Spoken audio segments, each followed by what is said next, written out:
Hi, everybody. Hi, everybody. Oh, yeah, you think you was in my mind, you was in my head, bro. I swear to God, I was thinking the same thing. Hey, man. Hey, man, what is going on, people? What is going on? You know it is Tuesday night. You know what time it is. Hold on, let me do the Stone Cold Steve Austin here. It's time for the heavy hitters. You already know what it is here. Like I said, I'm your boy, KStylzz, a.k.a. the Sixth Man, a.k.a. the Fat Man. And we're going to start at the bottom here. As you see the man right here, you got Mr. Jew Talk Sports. Calm before the storm. Juju to the bank. You know he got to have the mile high salute and the bell. And I think we're gonna hit this. So you already know what time it is. And to my stage left, as y'all already know, he is the great one, the mad scientist himself, Mr. Mad Mike Sports. Five time WCW champion. Yes, sir. And like I said, we are your AFN heavy hitters, a.k.a. the bad guys of the Atlanta Falcons fan base. We definitely appreciate that. Man. But you know what we got to do? Like I said, I know we probably haven't done this in a little bit, but we got to get the real roll call going on right now. We got to show some appreciation.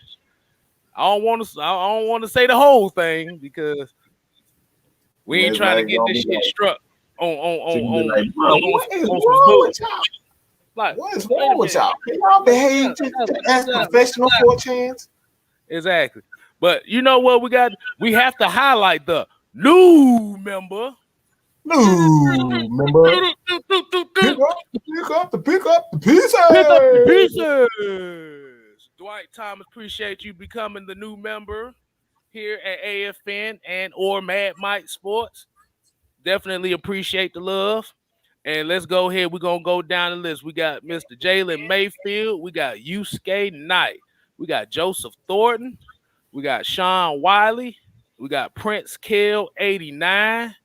Blackheart. James C. Obleton III. Bobby Boy Zone 3. Derek Hughes. Millie Mills. We got Brian Peoples. Jarvis Williams. Michael Walker. Big Ant 1986. Right. Brian Peoples. Mr. Lee III. Chris Dunlap. Hey, Asia Green in the building. ATM 534 in the building. Y'all make sure y'all show both of them some love as well. We got Pole D TV. We got Ultra Shadow 97. Marwin Johnson. Dreddy. They said Kenneth Lewis, Fred Butts, Kevin Art. We got Arliss in the building. The Nation. Joshua McClure. Ty Hall. Andrew G. What is going on, people, today? As we know, this is a new week. We are not talking about the last game. That's what yesterday's show was for. We are moving on to this week. Like I said, we appreciate y'all joining in tonight. Like I said, make sure you share this video to people that might not be watching or might not be fans of AFN or any one of us three. We appreciate, like I said, we just want to let y'all know we appreciate everything that y'all come in here with us for.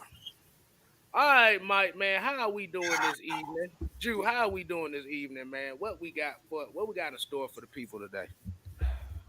Hey, I'm feeling good. But before we do that, let me go ahead and shout out Prince Kel 89 for this comment. He said, been watching y'all all day. I'm ready for this real talk, back speeding heat. Salute AFN quality Falcons content, real fandom and loyalty. Hey, man, like I said, like we said before, It's only 6% of us left here in the state of Georgia and all over the country that are Falcon fans. Majority of the people have already thrown up the white flag. So we're here to show you that ain't nobody throwing up no damn white flag over here. Exactly. We ride or die. Ride or die. 16-0, 0-16. We ride or die. Yeah. 16-0, 0-16, 0-2, 2-0, 1-7, whatever you want to say. You get the same energy, the same content, regardless of the record. Like I said, and this is what y'all come here to see us for. All right, Mike, man.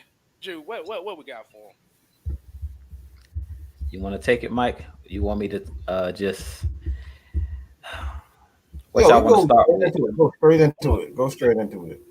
Want to do the 3 keys, or y'all want to do the quick Atlanta Falcons news with the Dustin Colquitt? Yeah, let's go ahead and start off.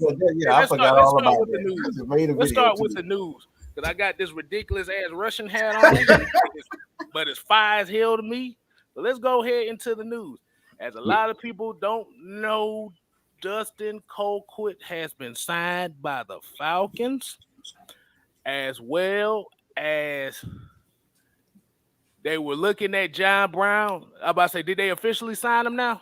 Not yet. Not yet. Okay, so he had a tryout though. So he had a tryout with John Brown. That conversation I had the post game to see how it coming. Boy, I told y'all better listen to the Falcons, the Atlanta Falcons Nation. We can give y'all the inside. So that's exactly what we're talking about. So I want to know y'all's 2 opinions as far as the Colquitt signing and looking at the John Brown. What message do you think that this team is sending as far as these signings going into week 3? I'll say this as far as these signings, Dustin Colquitt. First thing, before I even talk about the 2 players, they're doing what they said in the beginning. Arthur Smith, Terry Fontenot, they've been keeping it real. They mean what they say what they mean. They said we're going to continue to improve this roster. Every guy's going to have to fight for their position, and we're seeing that week in and week out. Guys being signed, guys still competing. Like training camp is over, preseason is over. We're in the regular season, and they still got guys competing. And that's what I like to see. If you want to create a winning culture, guys' jobs have to feel like their job is on the line week in and week out. As a coach, my job, if you're not getting the job done, my job is to replace you. And that's what they're doing. They're bringing in competition. I mean, they're signing people, cutting people, bringing them back. They're making transactions. Players are going in and out. But I like that because these guys know that it's not sweet around here. You're just not going to keep your job just because I like you. If you're not competing on Sunday, if you're not doing your job on Sunday, you're making mistakes like we seen with our punter last week in Nazalek. I mean, it came out right after the game. The insiders was already stating we were bringing in a punter because he didn't have a good game. He had 2 shank punts. So I love what they're doing because they're keeping their word. You know, we had Dan Quinn and he talked about, I'm going to give these young guys a chance and I'm going to play guys on the roster. And we seen players inactive for the whole season, like Deidre Sanat, like Quadri Olison, like John Kaminsky, guys who really weren't seeing the field a whole lot. With this group, we're seeing guys getting opportunities, and that's what I like to see. So I love that they're creating that competition and they're bringing that winning. To me, that's a winning culture when you're challenging players week in and week out. I don't care how much money you make, we're challenging you to be the best. And if you don't perform, like I always say, either step up or get stepped on. One of the 2. If you ain't gonna get the job done, we're gonna find somebody that will. And Dustin Colquitt is a great signing because he's a guy that's been in the league for years. He's a veteran, and I feel like Nazalek, whether he stays with the team or not, because I think they're going to give him another chance. I don't think they're just going to cut him. I think he's still competing with Dustin Colquitt, but this is basically a wake-up call for him that we brought another punter in, just like we had signed another kicker, just in case someone gets hurt. But in this instance, it's to make Nazalek basically step up his game. Like, if you don't step up, we got somebody that can replace you. And Dustin Colquitt is a guy who's been in the league, and he's not going to get overwhelmed. Because I really feel like Nazalek, it was in his head. He kind of got overwhelmed because the game was tight. When he had that shank punt, the score was 25-28, and we were kind of backed up. So he was just nervous. If you seen him before he kicked the ball, I had a feeling he was going to be another shank punt because you can kind of see him shaking. When you see a kicker moving a lot before he kicks the ball, I was like, oh, this man nervous. And sure enough, he shanked it like a 30-yard punt. So I love the signing of Dustin Colquitt because he's a guy that's been around. He's been playing with the Chiefs, where, you know, they've always been a competitive franchise. A franchise has been a winning organization ever since Andy Reid's been there. So he's played in a lot of big-time games, and he's not going to get, you know, it's not going to be too big. The moments are not going to get too big for him. Now, as far as John Brown, Mike talked about it in the last show that we did, the post-game show, I believe it was, where he talked about guys weren't getting open. And one thing we know about John Brown is he's a guy that's going to take the top off the defense. He's explosive. He's kind of like a Cordero Patterson. He's small. He's not big like Cordero Patterson, but he's kind of like a Taylor Gabriel. He's a guy that you can use on those. You messed my comparison up. He's kind of that Taylor Gabriel. Yeah, he's that Taylor Gabriel, that gadget guy. But I think they're bringing him in because he's a guy that you can also use not only in the slot and not only to take the top off the defense, but you can use him when I always talk about movement on the offense. He's a guy that you can bring in on like those jet sweeps where he may not get the football, but that's something that you can add to your offense and kind of confuse the defense or try to get their eye discipline off. Like the Buccaneers, we've seen they were just attacking downhill, aggressive. But when you got a guy like John Brown who can take the ball to the end zone from anywhere on the field, kind of like Cordero Patterson, you always have to watch out for that guy, and you have to stay in your gap integrity. You can't jump outside your gap. You have to play your responsibility when you got speedsters out there. So he's a guy that's going to make the defense be honest. And that's the reason why you want those playmakers, you know, on your team. The more playmakers you got, the better. That's the reason why it's so hard to cover the Tampa Bay Buccaneers and teams like that have, you know, 3 and 4 good wide receivers. And they're just adding more and more depth. And I love it because you never know when somebody's going to go down with injury. So we see Cordero Patterson has been doing this thing. But like Mike said, we don't want to just run Cordero Patterson in the ground. Now you bring in another guy that can do similar things to Cordero Patterson, a guy that can do a lot of different things. And that, like I said, is going to put pressure on the defense where they can't now just key in on Cordero Patterson. Now you got John Brown on the field and Cordero Patterson and Ridley and Kyle Pitts. That's why they drafted Mecole Hardman, because he can do the exact same things that Right. So you want as many guys as you can to take the top off the defense and to keep these defensive coordinators up at night when they're game planning for us. And I'll leave it at that. Well, yeah. The thing is, they signed Dustin Colquitt to the practice squad. So Cam Neasy will still get another chance to redeem himself.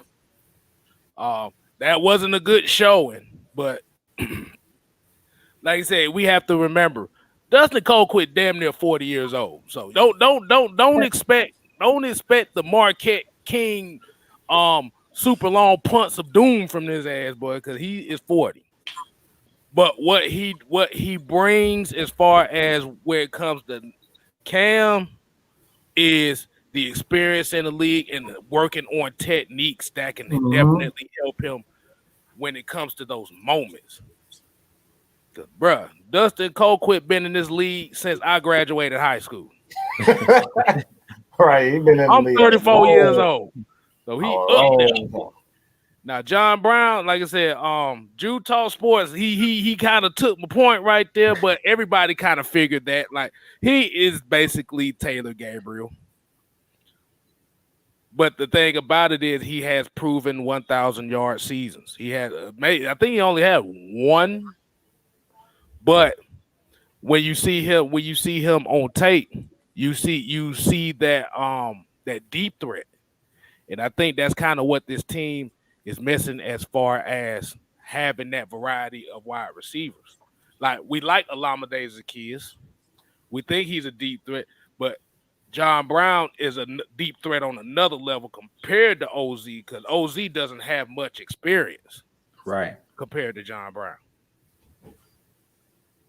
Yeah, John Brown, the wide receiver, not the kicker. John Brown, the wide receiver. But and then like again, KStylzz, I didn't mean to cut you off. I was just gonna add, and we don't really know how healthy Russell Gage is because he had some type of ankle injury in the last game. So who knows? you know, how bad that is. Ankle injuries tend to linger.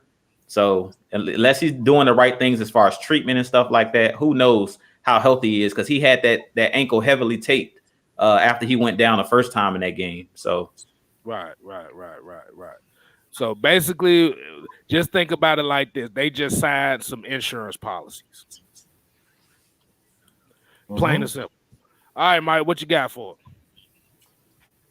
Y'all pretty much got it, man. Let's just go into these 3 keys. Start with the Atlanta Falcons. Hello, yes, John Brown that played for the Buffalo Bills. Yes, Buffalo Bills. Yes, that guy. Yeah. But I'll just get straight into the 3 keys, man, for the Falcons. The first one, I think is probably the most important. Obviously, we just finished talking about John Brown. He's a speedster. The previous show, I pretty much stated that the Falcons are having trouble getting open. When you look at Russell Gage, I don't think he's a guy that, you know, is a speedster. He isn't a guy that you're going to put him on the outside and say, all right, go beat this guy deep. That's not his game. His game is to run routes, precise routes, and, you know, play off of speedsters like a Olamide Zaccheaus, Calvin Ridley. His game is to play off of those guys. So when you have those guys like him, it's not that he isn't, you know, a quality wide receiver. He just doesn't do well as that main guy getting open. So that's not his game. So you got to put him in positions like he did with Kyle Pitts. He put Kyle Pitts on the outside, and then Russell Gage was able to do his thing. Now, granted that he had the ankle injury, you're not going to see that, you know, see him with the lack of effort that we saw in the Pittsburgh that kind of, you know, resulted in a pick 6. Just wasn't healthy. So those things happen. But the receivers got to get open, man. They signed Juwan Green as well to the practice squad. So these guys are going to have to step up. It really just comes step up, and he's going to be able to. He got to get creative. So I expect Kyle Pitts to really get a lot of targets on the outside. I think he's going to have a lot of targets. Here you go. KStylzz, why you always laughing, bro? I'm sorry. I knew you was going. As soon as you put that, Somebody brought it up. I had to do it, man. And my buddy from Buffalo and also buddy from the Chiefs. Yes, we got both. Buddy from the Chiefs. But yeah, but the receivers got to do a better job. My bad, Mike. But shout out to Twisted Torch TV in the chat. Make sure y'all show him some love as well. And Devon Stanford as well. All right, go ahead, Mike. Yeah, but the receivers got to. The first one is obviously the receivers got to get open. You can't allow. There was quite a few times that Matt Ryan in the offensive line actually did protect well, but the receivers aren't getting open outside of Calvin Ridley. Calvin Ridley can't. They double and tripling him. They pretty much clouding. They pushing all their coverage towards Calvin Ridley and daring everybody else to get open. So that's the first one. Receivers got to get open. Second one, a lot of people, even Jew, you know, he stated that he got to see his boy Dante Fowler do something. And Dante Fowler had one hell of a game. He needs to repeat that. All right, the Falcons defensive line, they got to continue to win their one-on-ones. I saw Jacob Tuimarina. He did a great job of winning his one-on-ones. He had a few. I think he had a couple, 2 or 3 opportunity to get after the quarterback. He put pressure on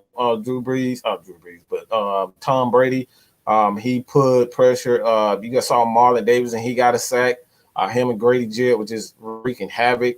And, you know, Oakland Daisy, he had a few.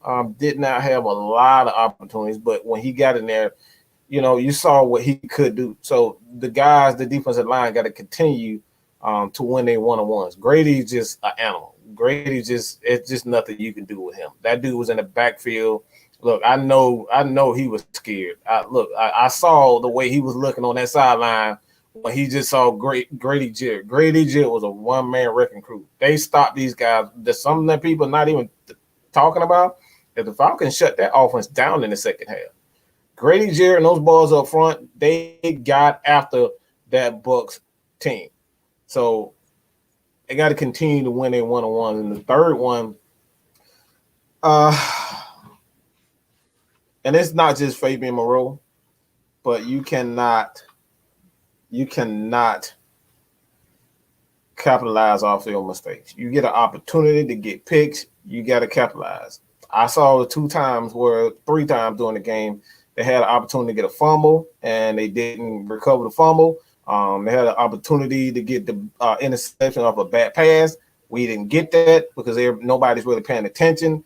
And the third one was Fabian Moreau. He just dropped. He could have easily, if he, positioned himself right, he could have took that thing to the house for a pick 6. But he wasn't. He dropped the pass. So you got to capitalize off those mistakes. So those are the 3 keys to victory. Wide receivers have to get open. The second one, Fowler and the defensive line got to continue to win their one-on-ones. And the third one is the DBs got to capitalize off their opportunities to get them turnovers, man. Go ahead, Jude. What you got for them? All right. So 3 keys to victory for our Atlanta Falcons. Number 1, I've been saying this for the last couple weeks. I haven't said it in my keys to victory, I don't think. I've been saying it on the post-game show, but it's going to be the keys to victory this week. Get out to a fast start. Get out to a fast start. Come out, jump on these guys. I believe this game is going to be played in New York. Take the crowd out the game. Come out fast, jump on these guys. New York has a bad offensive line. So Dante Fowler and the crew, Grady Jarrett, all of those guys up front that balled out against Tampa, their offensive line is atrocious for the Giants. They arguably have the worst offensive line in the game. So get after Daniel Jones in this game. Jump out to an early lead and make them one-dimensional. Don't allow them to run the ball with Saquon Barkley. Don't allow them to make short passes and stuff like that. Put this game in Daniel Jones' hands to win. So jump out to an early lead. If you jump out to an early lead, you put pressure on Daniel Jones. You put pressure on that offensive line of the New York Giants. So that's the first thing. The second thing in this game, win the turnover battle.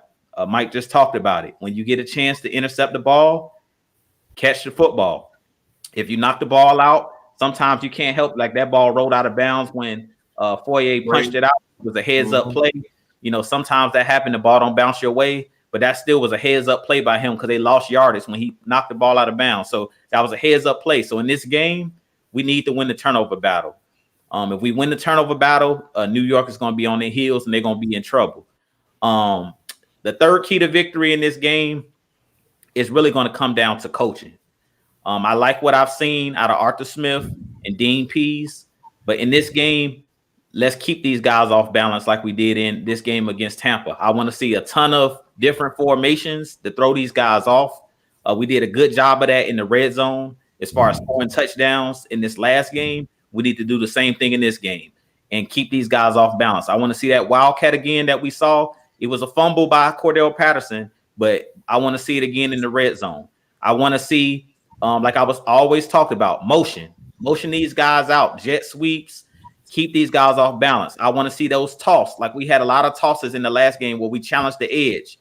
New York is another team that has Dexter Lawrence, I believe Leonard Williams. Those are the inside guys that they have playing up front, but they're suspect on the edges. They do have the young kid out of Georgia that I wanted the Falcons to take. Ojulari plays for the Giants. So he's one of those guys on the edge, but they're still kind of weak on the edges. So challenge those edges and let's see if Cordell Patterson, let's see if we can throw some screens, maybe to Zacchaeus on the outside, get the ball into the playmakers' hands quick and allow those guys to do what they do best. Don't have Matt Ryan back there holding on to the ball. I thought the game plan last week was really good, but we need to stay ahead of the chains. I mean, that's important because we know our offensive line kind of has struggled.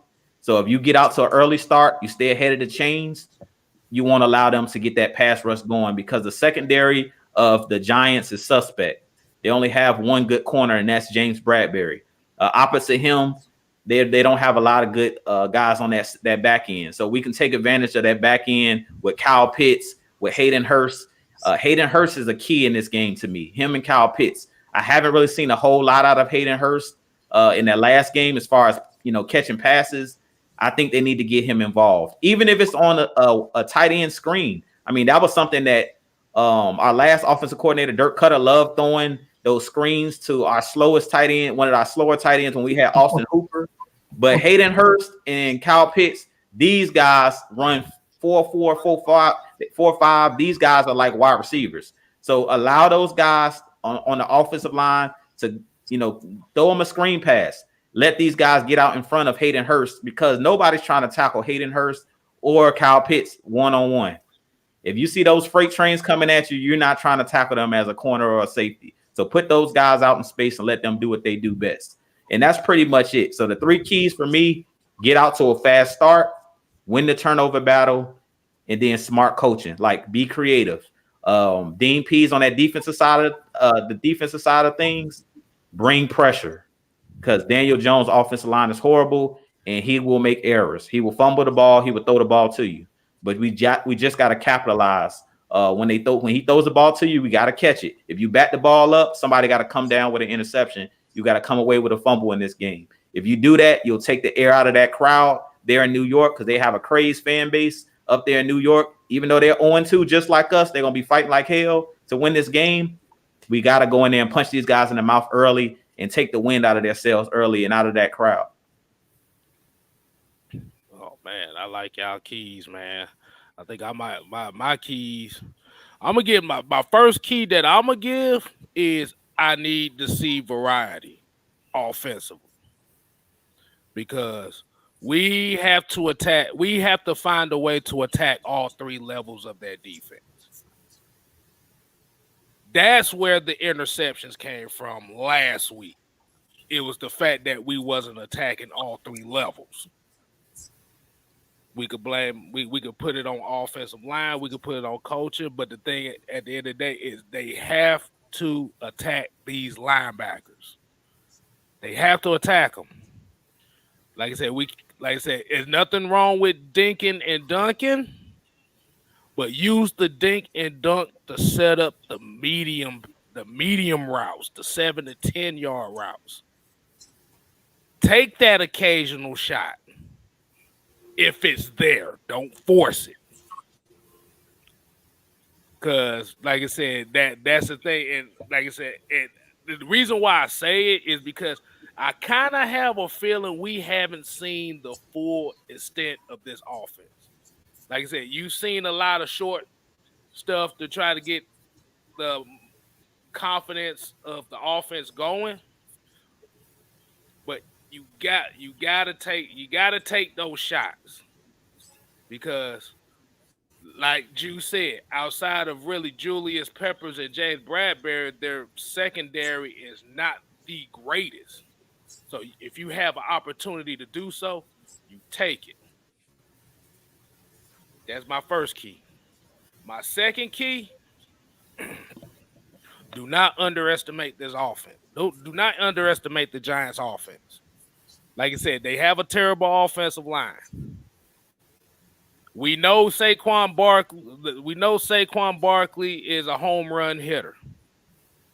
The only thing with Saquon Barkley is, if y'all actually pay attention to how his game is, most of his yards usually come from one run, and the rest of them is usually 2 yards in a cloud of dust. But you don't want to take that for granted.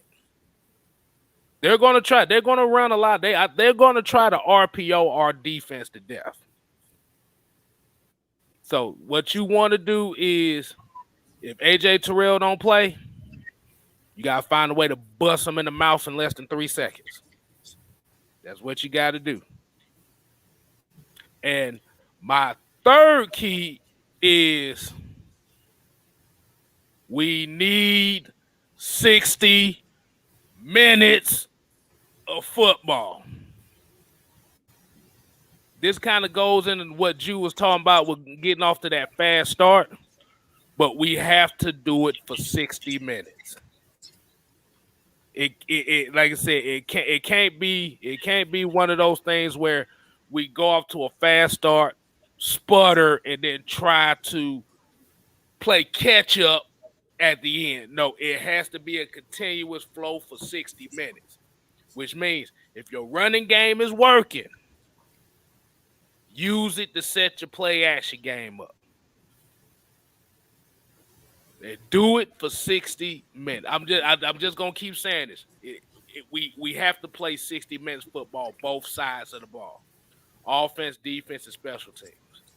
Because if we don't, like I said, it's gonna be a long. I ain't gonna say it's gonna be a long day because I still think we can win this game. But it's gonna be one of those. Oh, hold on. Let me get my towel out because I'm still sweating. We don't need one of them days. We gotta bust them in the mouth, plain and simple. And those would be my 3 keys right there. Let's get straight to the Giants. Keys to victory. And the first one for me, obviously, well, AJ Terrell, I believe he will go, but the jury's still out. I don't know if it has been confirmed whether or not he has a concussion. I say he was had. I think it was concussion symptoms, but I don't think they came out and said it was concussion. So for the Giants, they got to come out and attack our DBs. They got to. If there's a hole, you got to exploit it, whether it's on pick routes, it doesn't matter. They got to go at our DBs, and in particular, the corners. You got to go at the corners. If you don't go at the corner, you're not doing yourself a favor. The second one is they got to get the same, almost the exact same thing for the Philadelphia Eagles. It's that, they got Williams. They have Williams and they have Dexter Lawrence there. I believe his name is Arthur Johnson Jones. I forget his name. They have another DT there also, defensive lineman there also, but they have to get interior pressure.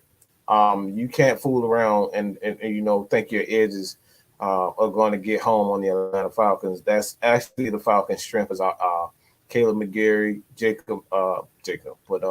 Matthews. Those guys are the strength. Right now, Matt Ryan is just not happy with Matt Hennessy. I know a lot of you guys have seen the pictures where he looking right in Hennessy's eyes. We can't have that miscommunication from our center, just missing everything. He's not blocking anybody. Like that can't happen. So the interior line for the Giants, y'all got to set the tone. Set the tone early, and try to prevent the Falcons from getting off to that fast start. You're gonna have to attack that inside. Second one, obviously,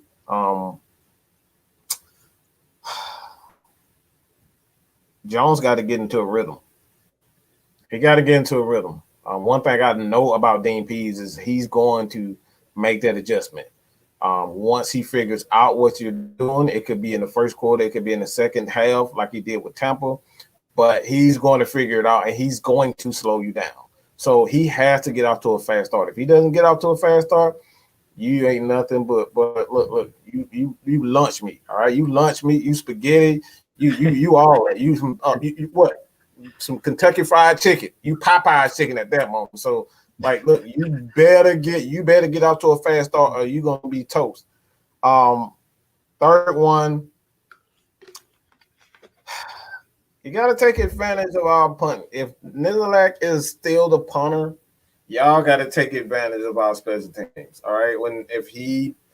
If he shanks another punt, hopefully that doesn't happen. But if he shanks another punt, y'all got to score like Tampa did right off the bat. You have to take advantage of situations and opportunities you have during the game. So capitalize off of special teams opportunity because, like the Falcons, Koo is one of the better kickers. I don't expect him to miss any kicks.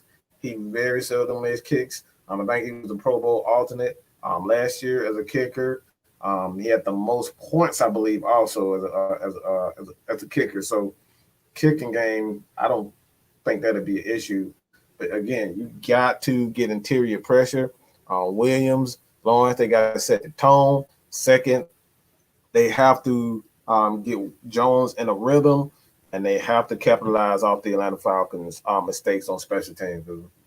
Honestly, I'm just gonna be real. I know everybody's down on the offensive line for the Falcons, but what really did the Falcons in was those shank punts. the special teams, KStylzz say all the time, that's what really killed us from really coming back. Those shank punts. All right, so Drew. keys to victory for the New York Giants. If you're a Giants fan, key to victory number one is the defensive line and the offensive line, the trenches. We always talk about the trenches, and the inside of our offensive line just, they're improving.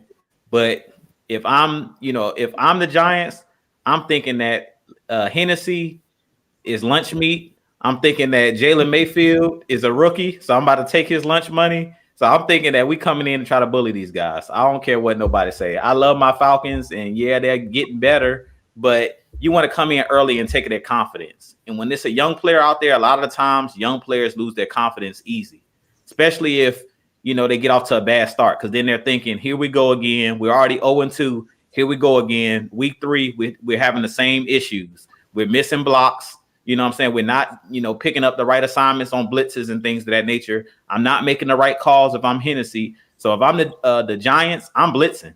I'm not, sitting back in coverage because they don't have good coverage linebackers. So if I'm them, I'm blitzing A-gap pressure all day. I'm coming up, the gut. Like he said, our strength is our tackles. So I'm not even worried about coming on the outside. I'm bringing all my blitzes. I'm bringing those linebackers down.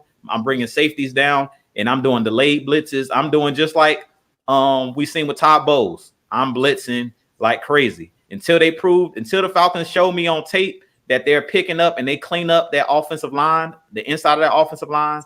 I'm going after those guys like a wolf or like a shark. When you smell blood, you attack. And that's what I would do if I was the Giants defense. I'm not going to just assume because Arthur Smith was an offensive lineman that he's cleaned up those things and that they got better over 1 week. I'm bringing it every time until they prove that that's no longer a weakness. So if I'm the Giants, that's key number one. On the defensive line, we're coming out trying to bully these guys. We're trying to throw their confidence off. Like I said, we're trying to get this crowd into this game, because if we get up early, it's hard for those offensive linemen to hear the snap count.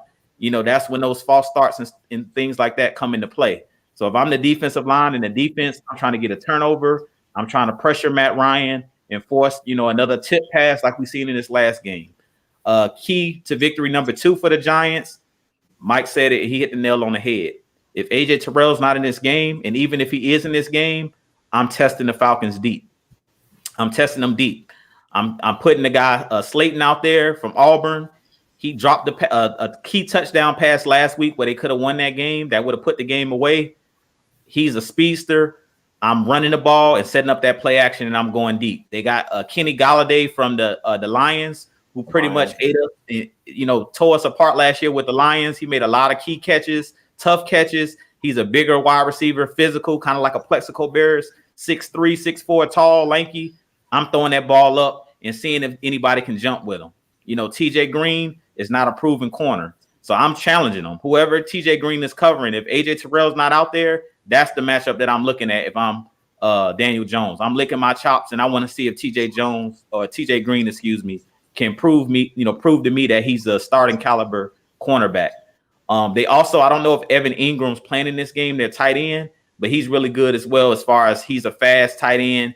He drops a lot of passes, but he's a guy that can get open because he's really fast. So I'm stretching this Atlanta Falcons defense out. If I'm the Giants, I want to see if they can cover, our weapons deep. And I'm seeing if these guys are going to, play with the correct technique, because last week we seen on that goal line, of course, Mike Evans is really hard to stop because he's, very long, but TJ Green didn't look back for the football. So I'm seeing if I can get a flag. I'm just going to throw the ball deep just to see if guys are going to play with the right technique. Because a lot of the times when you throw the ball deep and people get, players get under pressure, they usually get a flag because they're not used to that type of, being out there on the island by themselves. So if I'm the Giants, I'm testing it out. I'm throwing that ball deep and seeing if the Falcons, corners and safeties can cover. And then key to victory number 3, if I'm the Giants, is KStylzz talked about it. Saquon Barkley. He's a game breaker. He's a guy that he's like Cordell Patterson. He's dangerous. He can take it to the house from anywhere on the field. So I'm putting the ball in his hands anywhere on the field as much as possible, whether it's on a screen pass, whether it's running right up the gut. I want to get him at least 25 touches in this game, because the Falcons, as we know, we're not really stout up front. Yeah, we have a solid, Grady Jarrett and the guys that we have up front. But until I see Mike Pennell Jr. out there, until I see them play Jonathan Bullard, as long as I see Steven Means out there, I'm running to whatever side Steven Means is on. If I'm the Giants, I'm running right to that side of the field. No disrespect, but we know what Steven Means is. So we running right to his side until he can prove to me that he can set the edge properly and he's not jumping outside of his gap. Whatever side Steven Means is on, if he's on the field, that's where I'm running. No disrespect to Steven Means, because I love, he's a locker room guy, but for whatever reason, like KStylzz said, I don't know what pictures this man got of somebody on the Atlanta Falcons. Yeah, I don't know what pictures this man got on somebody in the Atlanta Falcons locker room, but this guy somehow, some way finds his way on the field.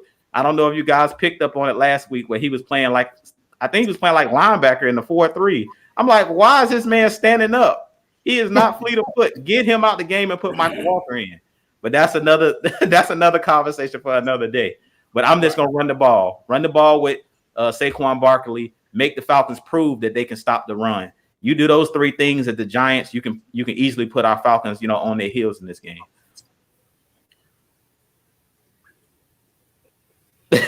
You damn near hit all what I was gonna say too. But I'm gonna start going last KStylzz. So no, you good. You good because they get you have the intellectual side of it. Yeah, I'm keep it simple, stupid. So they get that side as well. So if I'm looking at the Giants, and God knows I'm about to get this phone call by the end of the week because my homeboy is a Giants fan. So I'm about to get this phone call. But if Giants, you have to protect Daniel Jones. We know this offensive line is bad, but you got to try to protect him at all costs. Because by protecting him, you can stretch the field. Like I said, you got Galladay out there. You got Sterling Shepard.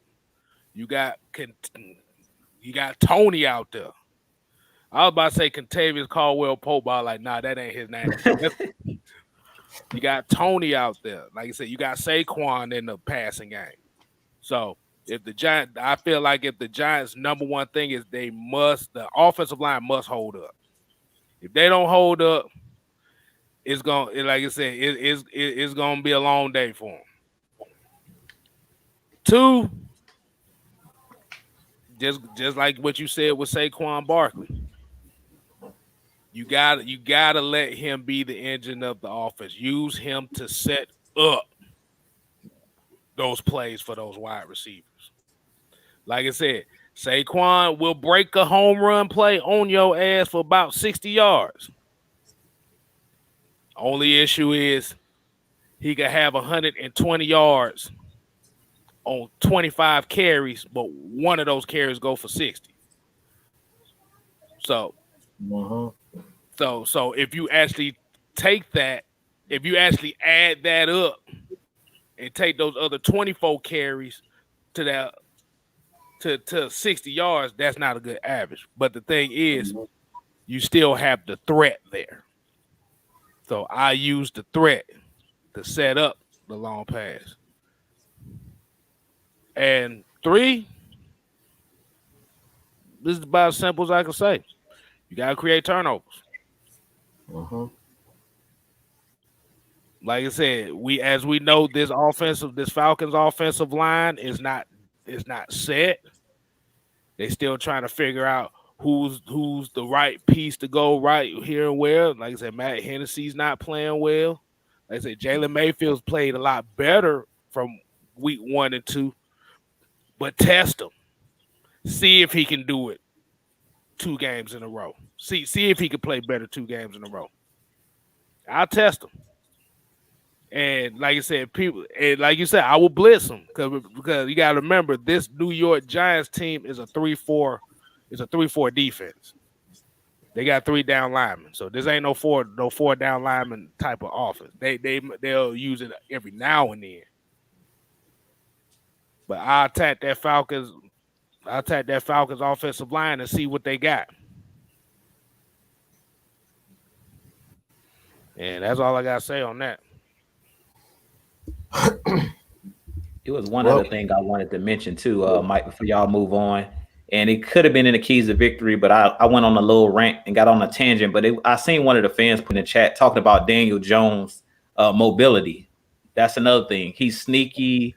He's mobile. He's sneaky athletic. Like, he's a guy that he doesn't look like he's a guy who can scramble, but he's a guy that got that straight line speed, and he's a mobile quarterback. So another thing for our Falcons is we have to be disciplined, because we know in that first Eagles game, we didn't do a good job of, sizing up those guys and not letting those guys get out on the edge. So that's another thing that we have to look out for. If you're in man coverage with your back turned, Deion Jones and those linebackers and even our defensive lineman has to be smart. Don't run past Daniel Jones. Stay in your lane.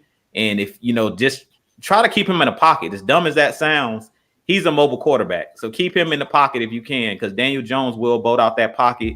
And if you come blitzing and you don't take the right angles, KStylzz always talks about, if you don't take the right angle, Daniel Jones, he gets a step on you. We've seen that big run he had against Washington where it was called back due to a holding, but he broke up the sideline and those guys couldn't catch him, even the corners. So he's a lot faster than you think. So it's always, with mobile quarterbacks, that's always another thing that you have to keep in mind. Have to take the proper angles, have to stay in your actual spot. Whatever you fill the gaps correctly. Don't jump outside of your gap. Exactly. One thing a lot of people don't know, you could be the fastest player on the field, but when you got guys that know how to take them angles, boy, that angles negate speed real quick. Ask Reggie Bush. Ask RG3. Blasted. As these type of guys that have speed but can't really translate it on the field, because speed is only good for you when you breaking away downfield. But when you got a lot of that traffic around you, if people, like I said, it's all about the angles. We've seen Grady Jarrett chase down motherfucking speed receivers like a mug. I mean, we saw what he did to Jalen Hurst. He chased him down. That man ran straight out of bounds. Grady Jarrett was after him. Grady Jarrett ain't the fastest guy. Right. See, the thing is, like I said, that's one of like technique 101s. But like I see a comment in here they was talking about, well, that's the thing they learned since Pop Warner. I'm gonna be honest with you, bro. Once folks start getting into high school, all that fundamental shit go out the drain depending on the coach. Because a lot of coaches don't really teach players proper techniques anymore. And that's why it's been such an increase in injuries as far as this game been for a long time. The people don't know the proper way, the proper techniques. Yeah, you hit the nail on the head, KStylzz, when you were talking about, like, don't just rely on your athleticism. Like, that's why Dean Pease always says, I want smart players, not players who just go off athleticism. Like, everybody in the NFL is athletic to some standpoint. You made it to the professional ranks because you're athletic. So you can't just rely on, I'm athletic. You have to be athletic, but you also have to be smart. And being smart is knowing what angles to take, knowing where to be on the field. Like, you guys know, I love Bleedy Way Wilson. He's not fast. He's smart. He's always in the right place at the right time, doing the right things, playing with the right technique. He's never, like, it's never about being the most athletic. We see athletic guys all the time make mistakes. So we can't rely on our athleticism. We have to be smart. And that's what I was talking about being disciplined. Like, in the first game, you could be aggressive, but you also want to be disciplined. If you're coming on the blitz, if you see him getting ready to, bolt out the pocket, you think he might bolt out the pocket. Like, that's what I was referring to. Don't run past a mobile quarterback, because you leave, you run and leave your lane. That quarterback 9 times out of 10, like we seen in that first game, they're going to bolt out of that pocket, and then they're going to, go right up in the gap you're supposed to be in. That's where they're going to escape out of that gap. So we heard Dean Pease talking about that, like in the first game that we had, certain guys on every single play was supposed to be keeping the edge on their side. But for whatever reason, they were trying to make a play jumping out of their gaps and stuff like that. And sure enough, Jalen Hurts was able to roll out the back, escape out of the other side because of guys, not being disciplined, not doing their job. You just said a handful there, and for people that didn't understand what he just said, I'm gonna give you the keep it simple, stupid thing that he just said. hold your goddamn contain. That's it. Hold your contain. Hold your lanes. Hold your outside. Yeah. I'm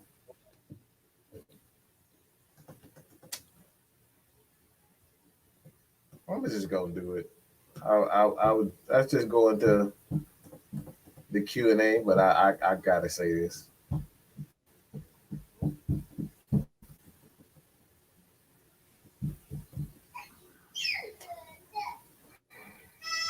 Y'all gotta stop crying like little damn girls, man. I'm sorry. Y'all just gotta stop crying. All this damn crying. What are you mad about? We lose all the time. This franchise is a losing franchise. You crying ain't gonna help. You crying will not help. You saying that I'm tired of crying and I'm tired of losing ain't helping anything. What do you get out of crying about, oh, I'm tired of losing. I'm tired. Guess what? There's a solution for it. Hop on a bandwagon. Whichever team is winning, you jump on it. That's the solution to it. You don't have to be here. Ain't nobody holding you hostage to be a Falcons fan. I know I am. I'm not. I don't give a damn if you are a Falcons fan or not, because I'm going to represent regardless of the fact. So all these people on that video crying about, oh, I had a right to do this. I had a right to do that. Shut up. Shut it up. All right? Just stop crying. We've seen worse. We've seen worse. We just had Mike B and William Amy on the show, and they said the same exact thing. We've seen worse. What's up, KStylzz? I see the video you talking about today. And it's pretty much, and it's like I said, it's pretty much a thing that I've been saying for the last month and a half, and we've all been agreeing on here. Like I said, what makes you think you deserve a winner if you don't show the energy that you want a winner? I got a simple turn. I got a KStylzz turn to it.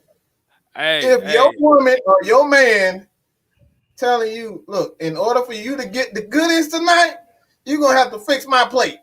If you don't fix a plate, you ain't getting the goodies. So why do you feel like you deserve the goodies because that's your woman and that's your man? It's really that thing goes simple. You gotta work for it, bro. She gotta work for it. She gotta earn it. He gotta earn it. So that's the simplest analogy I can possibly make. See, I think what the issue is where we look at is it's more so everybody trying to compare to the other teams. Like I said, I always ask the question, what makes you think you deserve a winner? We're not in these board meetings. You don't own a stake of the team. Like I said, like I keep saying before, if it bothers you that much, nobody is holding you here. But if you're going to still be here and bitch and complain about the team every year, and be honest with you, they've been bitching and complaining about this team since 2008. Let's just keep it real. Mm-hmm. Even with Vic, y'all wasn't even happy with Vic. Y'all booed him out. Y'all booed people. They conveniently forget them booing Michael Vick. I mean, he shot birds at you and everything. So don't try to say, oh, this is just this is Matt Ryan. Oh, we losing because of Matt Ryan. Y'all, it ain't because of Matt Ryan. Y'all were doing the same thing to Vic. I know Jude became a Falcons fan because he was a Vic fan and from Virginia. You know what I'm saying? Mm-hmm. So he knows. Yep. Keep it real. Right. But like I said, and I don't think a lot of people kind of realize that a lot of these other fan bases that went through worse than what we've been through is literally sitting here laughing at the Falcon fan base. I don't think y'all realize that. Like I said, our own media doesn't make it no better. The national media doesn't make it no better neither. I always say, your loyalty is subjective. Your loyalty or your fandom is not based on when you win it, it's when you're losing. Because remember, even when the Falcons was winning, y'all was still booing the hell out this team. Oh, I remember them games I went to, them early years in 2008 when this team was winning, when we actually finally got back-to-back winning season. Y'all booed the hell out this team. Because the quarterback doesn't represent what you wanted as the Atlanta Falcon quarterback.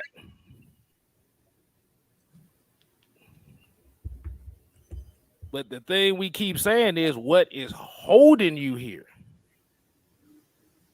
But then when we ask you to get online, when we ask you to come on and explain your case and explain why such and such, I'm gonna wait till Friday. You bitch out on the spot because you don't want to be put on the spot. Like I said, if you're going to hold us accountable for liking a quarterback that you hate, we have to reciprocate that energy and hold you accountable as fans.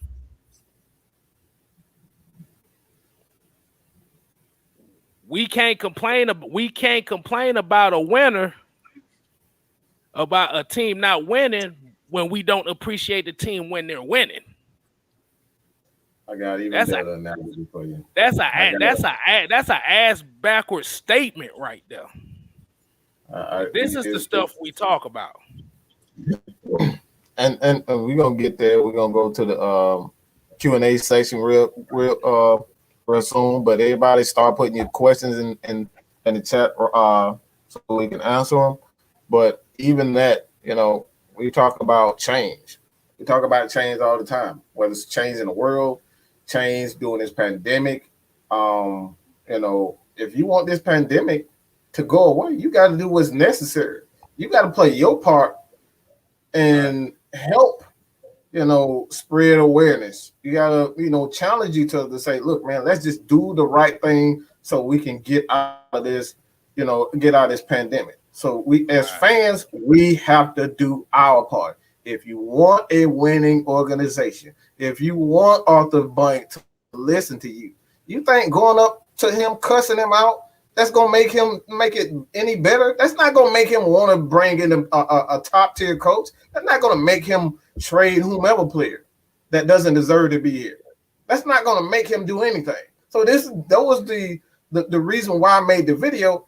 Just because you complaining, just because Mad Mike up here doing and saying, oh, you need to get rid of this person, or Juice saying we need to get rid of her, they ain't listening to us. They don't give a flying you know what about us. Because at the end of the day, whether they win or lose, they still getting paid because they got other businesses outside of the Atlanta Falcons. They gonna get their money. They don't care about what we saying. They gonna do what they want to do. All right. Yeah. So as fans, what we can do to make it, and this is absolutely the truth, is do what the Cleveland Browns did. They pissed and moaned. They bitched when the Baltimore Ravens decided, when Cleveland, the original Cleveland organization, decided they were going to take their talents to Baltimore. They complained, they petitioned, they did everything possible to make sure that they got their team back. And the NFL had absolutely no other alternative than to listen to them. So Falcons fans, if you want a better team, support. Stick up for your team. Because all this complaining, you've been complaining for 60-something years. It ain't did nothing. We still hasn't won a championship. No Lombardis. None. And I think the problem, and like I said, I think really the problem is I think really what the issue is, they go after people that don't say that Matt Ryan's the worst quarterback in Falcon history. Let's just keep it real. Because the way that they talk about it, Matt Ryan is on the level of all the quarterbacks we had in the 70s, which was absolute garbage out before Steve Barkowski. Mm-hmm. Like you said, if you said disappointing as far as it could have been done more with him, that's an understanding statement. But to say that he's the worst quarterback Atlanta's ever had is kind of that's asinine to the 10th level. Because y'all want to go through Cleveland when they had 23 quarterbacks in 25 years, in 30 years. Y'all want to go through that? I damn sure as hell don't want to do it. No. Miami's still looking for a goddamn quarterback. They ain't had a quarterback since Dan Marino. And Tua look like he ain't gonna be healthy no time soon with them broken ribs. Buffalo right now, they embracing what they got right now because it's the best quarterback they had since Jim Kelly.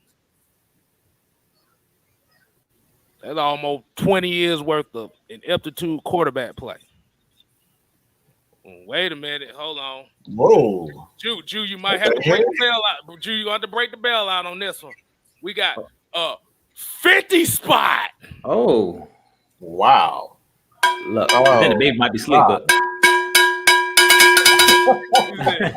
he said for the podcast. Delilah said for the podcast equipment for man looks like a ghost. Oh, me. Oh, he talked. Oh, I know. I don't know. I know that. I'm definitely working on that. It's coming real soon. You know how Amazon do it, but wait, they make you wait about 3-4 days for it. But yeah, man. We appreciate it. Yeah. We appreciate it, man. We definitely appreciate that. Yeah, we all struggling over here, so we good. We definitely appreciate that. That right there, damn sure support. We truly appreciate that, man. Exactly. But like I said, the main thing we always say about it, man, like I said, if it bothers you that much, like I said, we ain't got no Lombardis. That's the main thing. What apex of the Falcon franchise are we comparing to if we've never been up there? That's my question. You might have some folk that don't know what the hell apex mean. It means the top. The top. Mm-hmm. What do we have to compare to if we've never been to the top? Because if you're comparing it to other franchises, like I said, you gotta look at the history of the Atlanta Falcons as far as GMs, Rankin Smith, and all that shit. It hasn't been good. You got to remember, the Falcons was almost lost in the 90s. We wouldn't even be talking Falcon football if Rankin Smith would have had his way. Yeah, because he was selling that thing. He was selling this franchise. Mm-hmm. Arthur Blank saved us from that because he knew the city was a good city, and they just need the right owner. And that was going to be bad for the economy as far as the NFL too, because Atlanta is a big market city. Mm-hmm.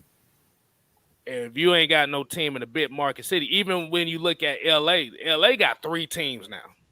They got the Raiders.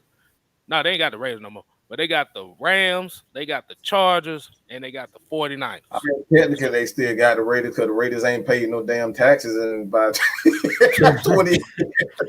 Did you see his bold haircut? You can see why they didn't pay no goddamn taxes. Right? He looked like he got a Hitler statue in his goddamn office right now. Oh, man. Hey, man, let's go to these questions, man. That Raiders owner look like all 3 Stooges. Oh my goodness. Oh man. Hey man, again, we appreciate everybody for the super chats, man. Like I said, everything that you guys donate goes into making AFN and our brother sister channels and other platforms. Look, we're trying to give you guys nothing but the best, all right? And we're talking about the best. I know um, a lot of people may think otherwise, but what we mean by the best is quality. As a lot of people can report the news, but a lot of people report things in a negative light. We trying to make sure that we take care of our Atlanta Falcons first and foremost. Hold on. I want to hit one little comment right quick. Mm-hmm. Cause I remember hearing this about it when they when they built Mercedes-Benz stadiums, and they was talking about the churches and how the curse of knocking down the churches Mm-hmm. was. Mm-hmm. How come y'all never answered the question of the churches took the money to move? Mm. Yeah. You can't, like I said, a business can't knock down another business without a permit or without permission. Them churches took that money and went somewhere else. We have to look at that. So if you're gonna blame it on that, you gotta blame the people that own the churches that got the money. Now, if this was one of those cases where they scarfaced that mud and just bullied them and get your ass up out of here, we ain't gonna pay you shit for it. That's one thing. But churches took the money to relocate to take that spot. So is it really the Falcons' fault that they took the spot, or is it the church's fault for accepting the money to move? Y'all got to start reading rumors.com. All right. Like all them fake sources, y'all got to start reading that stuff. Go to Adam Schefter. Go to those people. Ian Rappaport. Read the stuff that's actually true. Stop looking at all these rumors out here. Half of these rumors don't even be true. Yeah. I can say 90% of them not even true. Because it's actually illegal to take somebody's property just out the blue like that. Even though the history of this country shows that they do it anyway. But if you're talking about as far as big business, as far as making money for the city, it's illegal to do that. Okay, Eric Murphy came and said, "Is there anything would you do to change on the depth chart this week? There any changes?"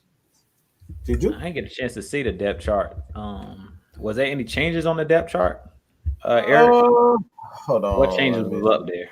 Pull the depth chart up. Yeah, I don't know. I didn't get a chance to see it yet, but I mean, the only thing that I would change off the top of my head that I've seen in the last couple games was Steven Means. I don't know why he's starting. Like I would take Steven Means out of the starting line.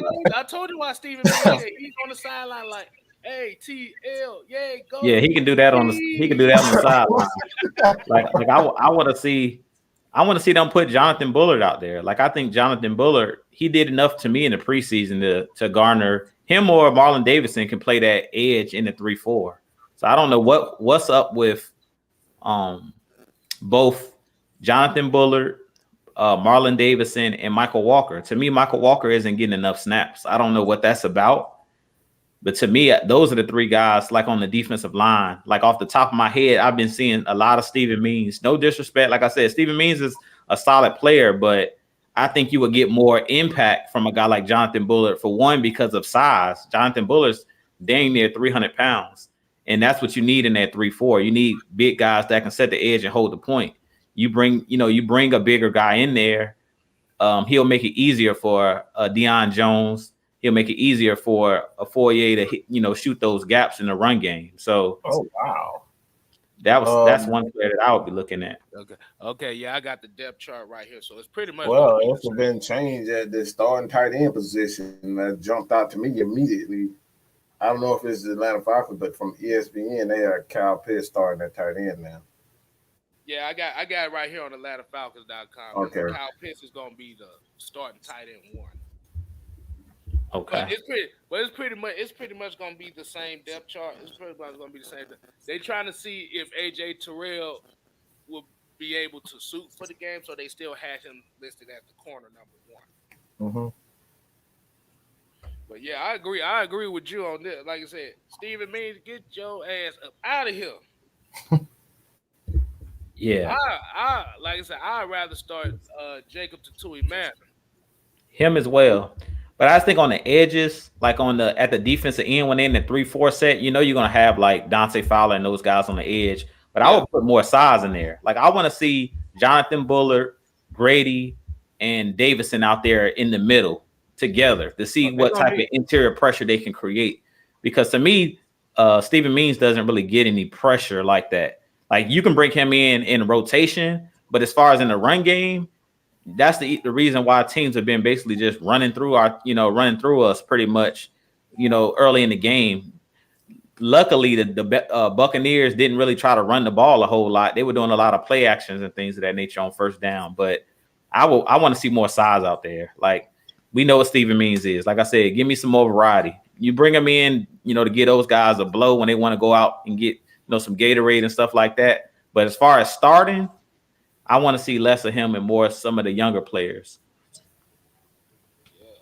Yeah, because I was about to say, boy, Tyler Davis's ass, but I forgot he was even on the team last week. I forgot the number and everything. Because I saw more Taquan Graham anyway. Yeah. It was Graham, it was Grady Jarrett, and it was Jonathan Bullard. That's what I mostly saw on the defensive line last week. Yeah. Yeah, I don't even remember Michael Walker. Like, I'll have to pull up the snap count. I remember that he picked up the fumble when Dante Fowler made that came away with the sack. He was the one who recovered the fumble, but other than that, I don't remember seeing a whole lot of Michael Walker. Right. So, but the thing is, I want to see what they're gonna do with Mike Pennell Jr. I want to see if they're gonna let him play this week. Because is he still on the practice squad, or did they put him on an active roster? Last time I thought he was on the practice squad still. I don't know. I didn't even know he was on the practice squad. They did, because the news I got from it, they didn't even say nothing. They just said, okay. He signed Mike Pennell Jr. I was about to say Mike Bull. I was about to say, damn, I'm thinking about a basketball player.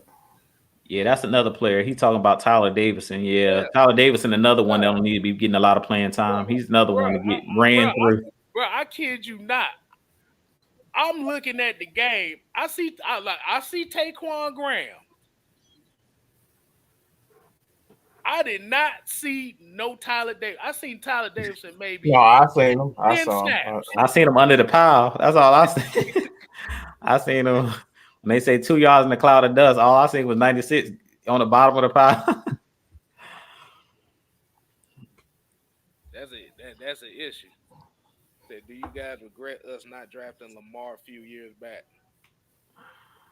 Hell no. Good. I want to pass the ball. I don't want to see him run all the damn time. Shit, I could have. We can put Cordero Patterson out there to do that. Or Russell Gage, shit, one of those two. Yeah, if I wanted to see that, I would have did that. That's easy. That's the easiest thing in the world to do that. To put somebody at quarterback and tell them run. Anybody can do that. There's plenty of athletes. If this is true, y'all, it's egregious. She said he only played 5 snaps. Is that true? Michael Walker only played 5 snaps last game? I believe so. Yeah, if that's true, then we definitely gotta get Michael Walker more snaps than that. Yeah. That's crazy. Like I said, Lamar Jackson, the thing about it is you have to, and for some reason, it seems like every year is always 1 year when we need a need, everybody wants the best player available. But when the best player is available, everybody wants a fucking need. I know I am not the only one that noticed that. But the problem is that's a what if scenario. Because you could also say if the Falcons draft Lamar Jackson and he doesn't turn out to be the guy that he is in Baltimore, then you literally gonna have the same situation you have in Green Bay, where you literally drafted a first round quarterback and motivate Matt. And like I said, and if that case would have happened, and like people say, you draft the backup quarterback to motivate the starting quarterback. If you motivate the starting quarterback long enough to where he's motherfucking out here balling and they going somewhere, now you got this backup quarterback that you already gonna waste about 2 or 3 years of his contract. So by the time you're ready for him to come in, his payday is right there. And all he just got to play 1 year. But it's not a guarantee.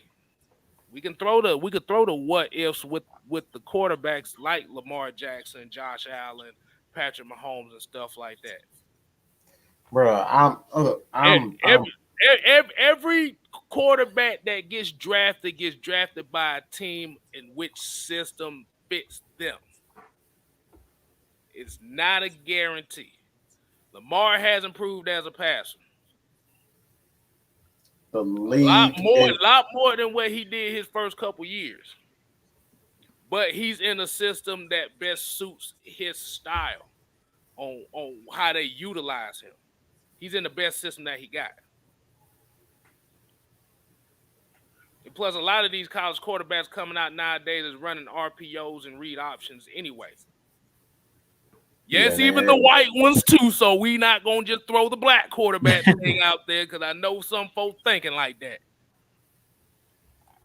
Hey man, when we seen Matt Ryan run an RPO on Sunday, we seen him run his own read. Him and you talking about the RPOs? Certain folks said that they don't never want to see him run again. Yeah, the one he has to score points on. As long as you score, I don't care how slow you running. You can be running slower than a turtle. As long as you get the results, I can care less how slow he was running. Man, look, at the end of the day, people gonna complain about stuff. Look, if you score a touchdown on the goddamn offensive line, look, William Perry fullback dive. I don't give a flying fucking. I'm sorry. If it works, I'm happy. Why are we complaining about stuff that works? First, we complain we don't score touchdown, and then when we score a touchdown, I don't want to see Matt Ryan ever do that again. Like you cannot win, people. You can't win with this stuff. I know. Look. I told you, man. I think secretly they want to see the Falcons. They love seeing the Falcons fail.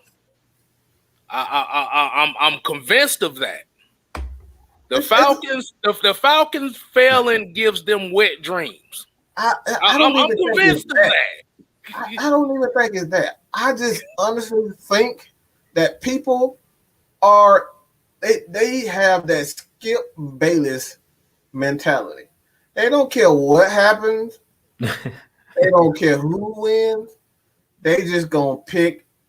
They gonna nitpick everything: baseball, basketball, football, soccer, hand tennis, table tennis. Look, marbles. Look, you ain't like whatever it is. They just gonna nitpick it. Everybody trying to be Skip Bayless these days, and that's just the truth of the matter. They don't care about anything other than just being Skip Bayless.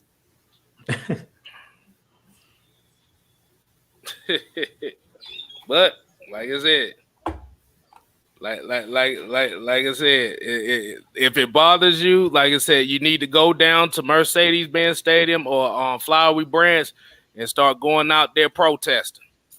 Let me say this real quick though. All right, I'm tired of people just focus. And excuse my fucking language. I am so fucking tired of people focusing on the quarterback position. This league is so much more than the goddamn quarterback. There's coaching, there's ownership, there's the front office, there's scouting, there's running back, there's fullback, there's receivers, slot receiver, tight end, second tight end, third tight end, fourth tight end, fifth tight end. All right? So many other players in the damn game, but y'all want to focus on, y'all want to dumb the game down to just, if we drafted this player, it fixes everything. That's not how the game works. Even in baseball, And they ain't everybody ain't out there throwing a fastball. Some people got a curveball. Somebody got a changeup. Somebody got a splitter. Somebody got a knuckleball. It's so much more. It's deeper than just the quarterback position. Stop dumbing the game down. Learn the sport, and like it just comes out of that. Drafting a new quarterback ain't gonna solve the Falcons' problems. It's not. Us getting one. If we go out and get Aaron Donald, even if we get Aaron Donald, that's not going to guarantee that we win a Super Bowl. The Rams they selling their whole future to still win a Super Bowl. It's a team effort. It's a team because if it was that simple, why is all the other quarterbacks in the league that got one Super Bowl only won one Super Bowl if that was that simple?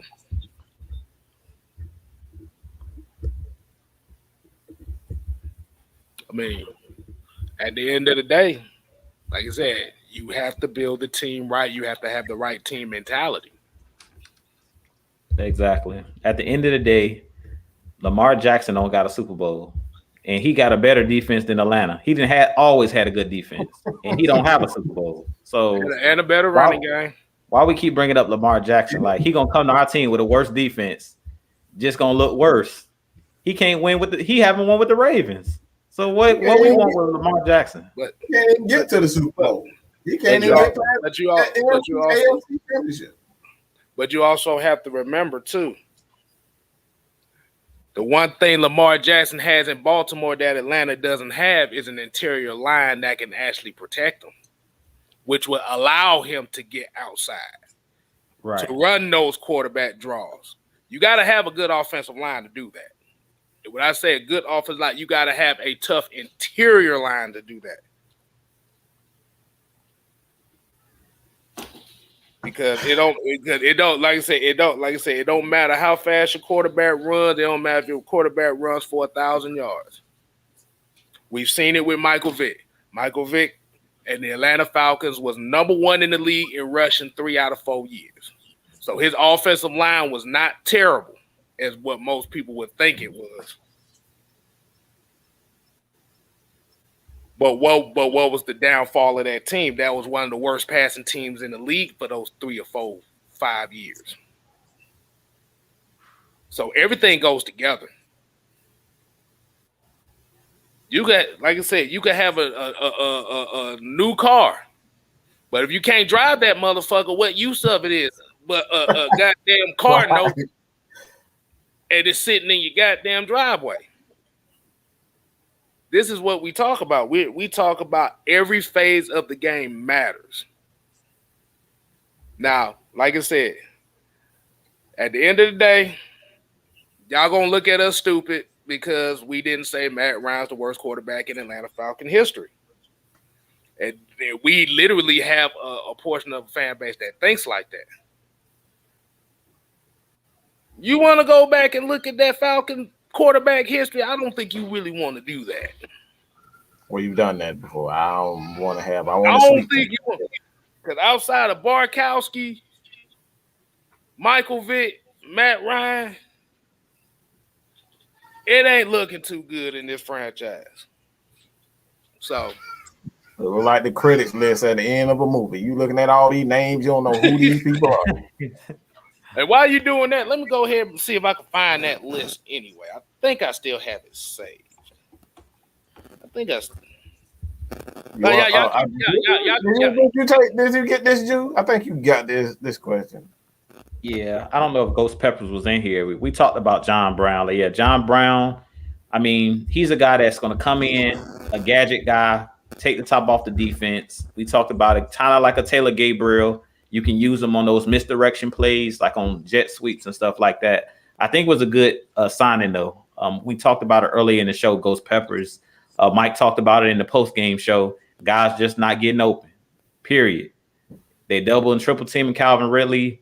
Russell Gage had that ankle injury. I don't know how serious it is, but they're bringing in some depth. They haven't signed John Brown yet. He just worked out with the team today, but I think he possibly will be signed, depending on how bad or how severe that ankle injury is for Russell Gage. because you got to have an extra body that you can throw out there. And he's a guy that can play inside and outside. He can play slot. He can play outside. He's a veteran. Played for the Cardinals. Played for the Bills. I think he also played for Baltimore for a little bit too, if I'm not mistaken. But he's been in the league for a minute, so he's a speedster. He can do a lot of different things. He also can play special teams. So they just basically improving the roster at this point. Go ahead, KStylzz. I actually have a list compiled of Atlanta Falcons quarterbacks in the history of the franchise here. I'm going to name quite a few names here, and one name might sound funny as hell here. Randy Johnson. I don't remember. Not good. I thought you were talking about the pitcher. Yeah. Randy Johnson. Bob Berry. Never saw him. Dick Shiner. Hell. Yeah, he started reading porn. You up here reading porn names or something. Nick, I got the list right here. Tell me, I think he said that. Pat Sullivan, Steve Barkowski, June Jones. I know June. Everybody know June. David Jones. Archer. I know Kramer. Chris Miller. Unfortunately, I know him. Billy Joe Tolliver. Unfortunately. Jeff George. Oh, unfortunately. Bobby Haybert. Chris Chandler. Tony Graziani. Ugh, God, I Danny remember him. Cannell. Michael Vick. Doug Johnson. Kurt Kittner. Matt Shaw. Byron Leftwich. Chris Redmond. Kurt, terrible ass kid there. Lord Jesus Christ. Don't ever read that list again. We're going to combine it. These are literally quarterbacks that have actually played, that started and played majority started games. Yeah, we remember Steve DeBerg. Steve DeBerg came in when the Falcons. Chris Chandler was hurt during the 98 season. He played pretty well. So I remember Steve DeBerg. Yeah, like I said, that's a long list, and I didn't even name I named a couple of the backups. I didn't even name all the backups. Bro, that man I was just naming guys that actually played, at least started a game. Yeah, that man. Oh, Joey Harrington. I said Joey Harrington. I thought I did, but Joey Harrington in there too. That man said Kirk. Yeah. Exactly. Wow. Exactly. That is a long list of ineptitude quarterbacks. Like I said, Barkowski, Michael Vick, Matt Ryan, the three best quarterbacks this damn franchise has ever seen. It's let me see. In 54 years, we've literally had three quarterbacks that was worth the game. And we can't count Brett Favre because he didn't start.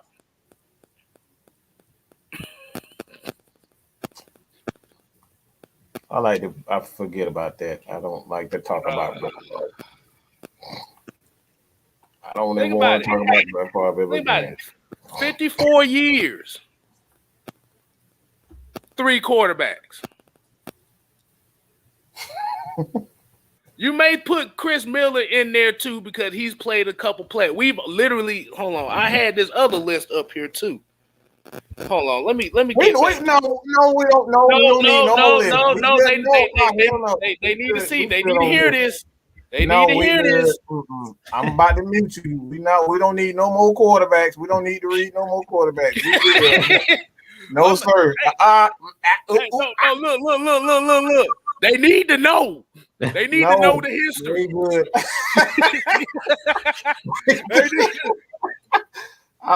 They need to know the history. But, bruh, how? Yeah. Chris, yes. We literally had 2007, we really literally had three backup quarterbacks start a game for one season. Oh my goodness. With that being said, people, we looking for the questions. Where are the real Yeah, questions? we need the questions, man. Please get us some questions in here. Let's see postseason. We've Lord. 1, 2, 3, 4, 5 quarterbacks have played in preseason games. Barkowski had 3 postseason games where he was 1-3. Chris Miller was 1-1 in the playoffs. That's one playoff appearance. Jeff George was 0-1.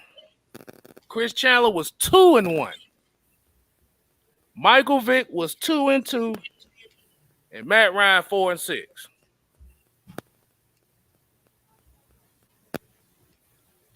That's literally 5 quarterbacks that played in the playoffs for the Falcons. So let me ask the question again. What apex are we basing this off on? We ain't got no goddamn Super Bowls. All right, I'm done. Hold on. Wait a minute. Hold on. Okay. Yeah, because that list was starting to depress me a little bit. So I'm going to go ahead and turn my phone away. All right, this question for you, Mike. He said, Fred Butt says, what do the Falcons have to do to get on the road? You said it already. It's going to be simple. Get off to a fast start. We already have designed. The team is designed to keep a lead, but they got to get off to a fast start. If they can get off to a fast start, we will more than likely go on a long winning streak, but they got to get off to a fast start. And I think the fast start, they did it against the Eagles. I thought they should have did that again, but they went hurry up in the first, and the Eagles wasn't ready for that. Matt Ryan got into a rhythm, but they got to get to a fast start, and that's when we can lean on that. That play calling with Arthur Smith. What Arthur Smith is learning how to get off to a fast start as a play caller, because his style is more so ball control, not make a ton of mistakes, and that's how he ultimately wear you down. And he let the fatigue like that. That's how the Bucs ultimately won that game, is because our D line just got tired. Offensive line got tired. They wore them out. So that's it. Got to get off to a fast start and control the clock so the D line can get after their offensive line. You can add something too.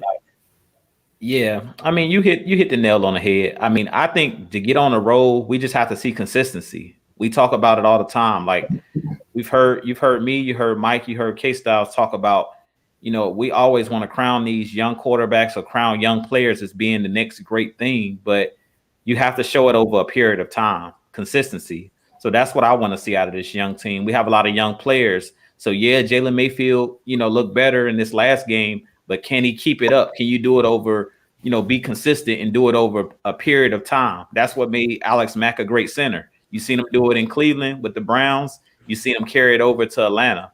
That's what makes you a great player, is doing it year after year, year after year. So, hold on.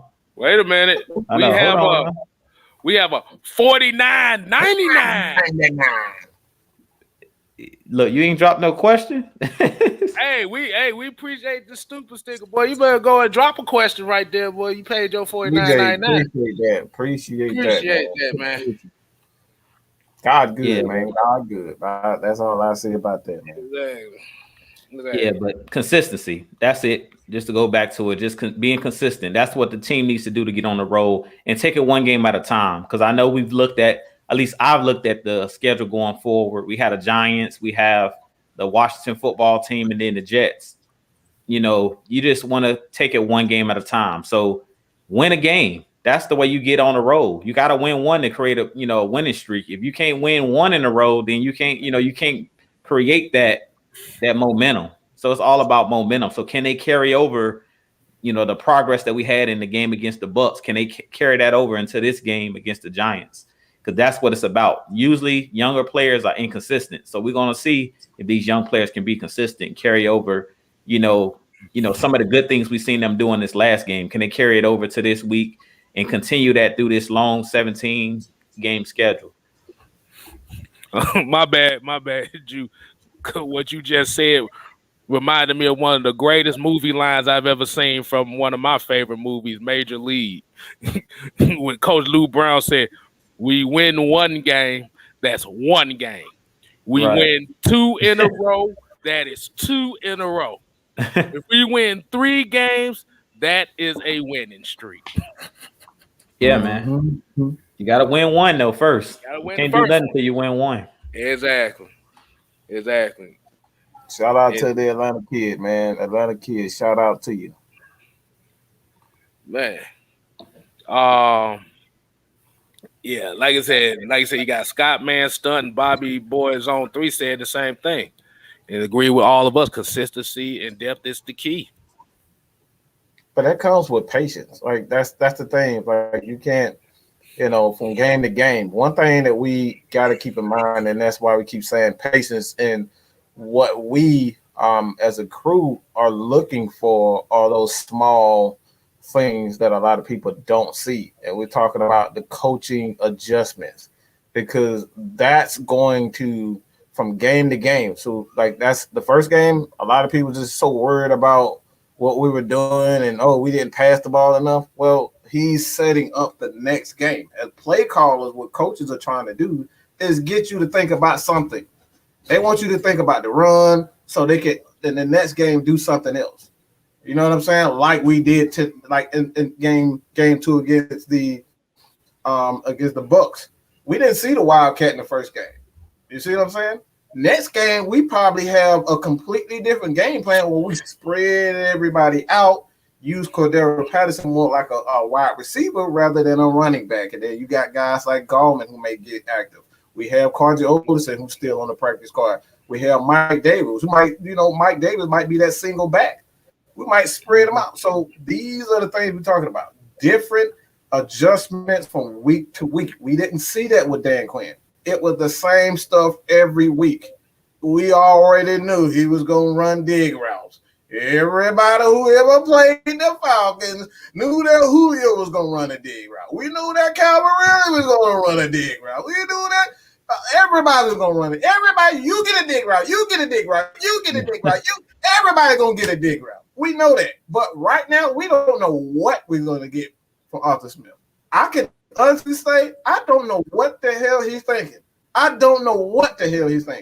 Outside of he going to run the ball, I don't even know what he's going to do. And that's a good thing.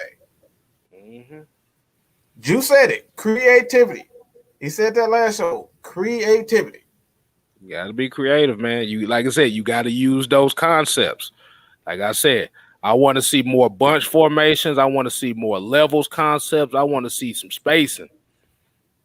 I want to see them create that space for those receivers. Like I said, all our receivers are small.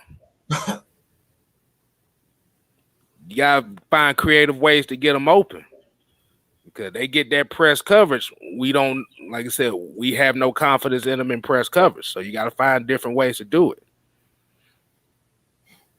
Maybe you might need a John Brown to run that 9 route to clear some space.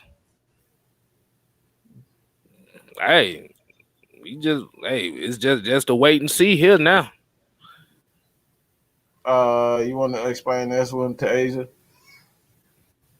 Okay, so the bunch formation is, if you noticed the game where they had Kyle Pitts and Russell Gage literally lined up close by, it's usually a 3 wide. It's usually 3 wide receivers that's bunched in like a triangle. It just depends. Yeah, it's bunched like a triangle.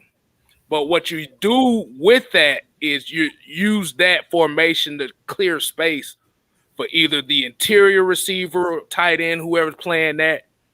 It's all about creating space.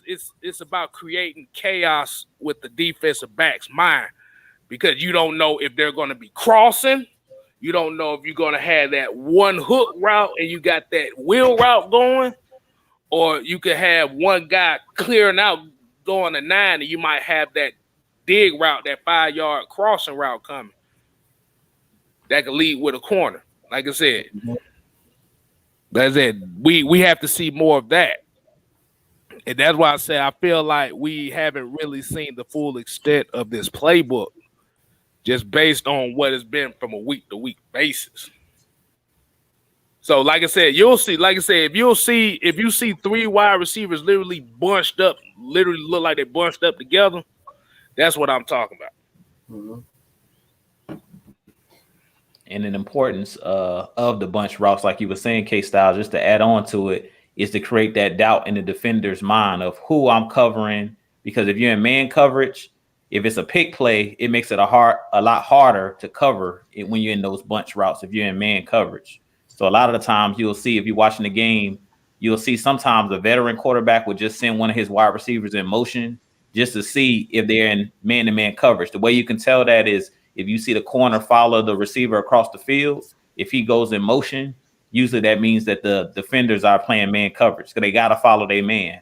If you don't see nobody going, in motion with that actual wide receiver or that tight end, whoever's running in motion, usually that means that the defense is playing some type of zone coverage on the backside. Because I done explained this bunch formation, now all of a sudden now we starting to get mad in comments. Oh man. Yeah, boy, I wouldn't even know, boy. I ain't played Madden in so long, but hell, I'm still on the goddamn PS2 Madden shit. I don't play the new shit no more. But yeah. But yeah, like I said, we just need to see more variety of the offense. Like I said, it's to allow doubt in the mind of the defense. Like I said, you saw a little bit of it here. Like I said, and Ghost Peppers actually had a comment here that actually made me laugh. It was funny as hell. He said Matt Ryan regressed to 300-yard passing, 35-46 pass. If he regresses to 400 yards, I guess he said we should go ahead and release him and take the cap hit. I told you, boy. They don't want him. They say his arm is weak, but when they running routes that accentuate weak arms, now all of a sudden, why is he not throwing the ball deep? X Factor. We're gonna mess around and make a whole new segment, KStylzz, called "Make It Make Sense." Make it make sense. Make it make sense. Okay, who are your X factors on both sides of the ball this game?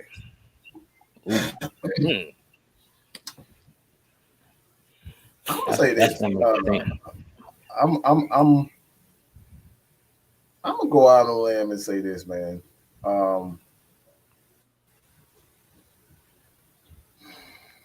Because when you look at the weakness of the Giants, Daniel Jones is a guy that can get out and he can run, but he doesn't necessarily have that, that side quickness, that agility to like make guys miss like a Russell Wilson and change direction. Like he's not that type of runner. He's more of a straight line speed type of guy. So what I believe that the Falcons are going to do is they're going to use a lot of B blitzes. I don't necessarily think they need to have a lot of A blitzes because Grady Jarrett, I think Grady Jarrett is going to force them to double him. And I think those B gaps suits Daniel Jones more so than a guy because what you want to do with an A blitz is to get that quarterback off the spot. I don't think you have to worry about getting Daniel Jones off the spot because when he moves around, he's not that polished of a passer yet to kind of worry too much about him as a passer. So I don't think you have to worry about getting him off the spot just yet. So I'm going to say that they have to that guy It's gonna be 4-year-old Acuna. I think 4-year-old Acuna is gonna have a big game this because he's gonna be blitzing from those B gaps, possibly an A, but I think he's gonna be B and C gap. I think they're really going to attack those to get him because they want to cut the field off for Daniel Jones. Like again, he's not a guy that's going to make you miss like a Lamar Jackson, Russell. So those guys can change direction with well. So I think you're going to see the Falcons like a lot of overload blitzes to force him off the spot so you can change direction. And that's how you're going to get a Dante Fowler get sacks, a Tutu get sacks. Because you're going to force him off the spot and force him to go this way, and he doesn't have enough agility to get away from those guys like that. How about offense, Mike? Who you think going to be the playmaker on the offense or the X factor? Ben, I'm going to say this, man. I think this Kyle Pitts going to have a coming out party. He just got promoted as the number 1 tight end. He's about to be unleashed. They about to unleash the beast. They about to let David Banner is about to let the Hulk out. Okay? David Banner ain't worth messing around no more. All right? He ain't messing around no more. The Hulk is about to be unleashed. And I think Kyle Pitts, they finally realized that, like, look, the receivers ain't getting open. So we're going to put this guy on the outside and we're going to force teams to make that adjustment. And that's where you're going to see a guy like Russell Gage, Zacchaeus, and then, a Hayden Hurst eat in the middle of the field. They're going to force the ball. Like you're going to see Kyle Pitts have coming out show because, like you said, they don't have great linebackers. Their linebackers are more so like run stoppers. So they're not very good in coverage. They have some good, okay safeties. I don't really think Jabril Peppers is that good of a cover safety, but he does have that ability to get after the ball. But like, I don't think he's a playmaker like that. So I think Pitts is about to have a big game. I'll go next. My X factor on defense, I'm going out on a limb on this one. Ogundeji, I think Ogundeji gonna be the X factor for this defense this game. Because I don't think they're going to play Steven Means as many snaps as we saw last week. They bet not. But the thing is, what you're going to need is you're going to need somebody on that other side that has the ability to hold, contain, and still athletic enough to where he can make plays on the edge. And like I said, you're going to have Tatui Mariner who's backing up Dante Fowler. But I think Ogundeji might have a breakout. I think he might be the X factor for this game. And how about offense, KStylzz? Offensively,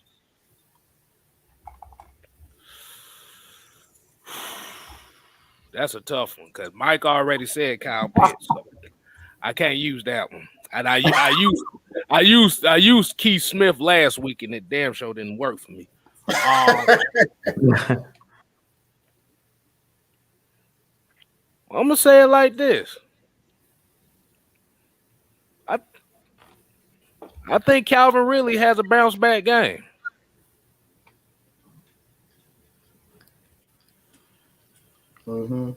Only if they use those bunch sets. If they try to line him up traditionally, it might not go. It might be 50-50. But I think Calvin really might be the X factor for this team offensively. Because they see what Cordell Patterson is going to do. So if they see him on the field, he's going to get attention. They know Kyle Pitts is about to get some damn attention. I know everybody say Hayden Hurst. Like I said, really, if you actually look at the way this offense has been, Calvin really has gotten relegated to the third option on this team. As crazy as that sounds. So yeah, I would expect Calvin Ridley to kind of be the X factor for this game. All right. So on defense, mine's gonna be real obvious. Debo. Debo is gonna be the on defense. I knew Debo is you was gonna be gonna the say X that factor. because that's why I said it for you, because I knew you was gonna say Debo. Yeah, it's gonna be one of the linebackers, but y'all know I love me some Debo. He's my favorite player on the defensive side of the ball, and he's a playmaker. He's always around the football, and in this game, look out for him trying to break that record for a pick six. I can see him picking the ball off and taking it back to the house. He gonna make a play in this game, whether it's him blitzing because he had a sack last week on Tom Brady, but I think in this game he gonna get his first interception of the season. I think he might take one back in this game. Whether he's like on a swing pass, he goes out and Daniel Jones is under duress and he just throws it up there because Daniel Jones is one of those guys that's gonna put the ball in harm's way.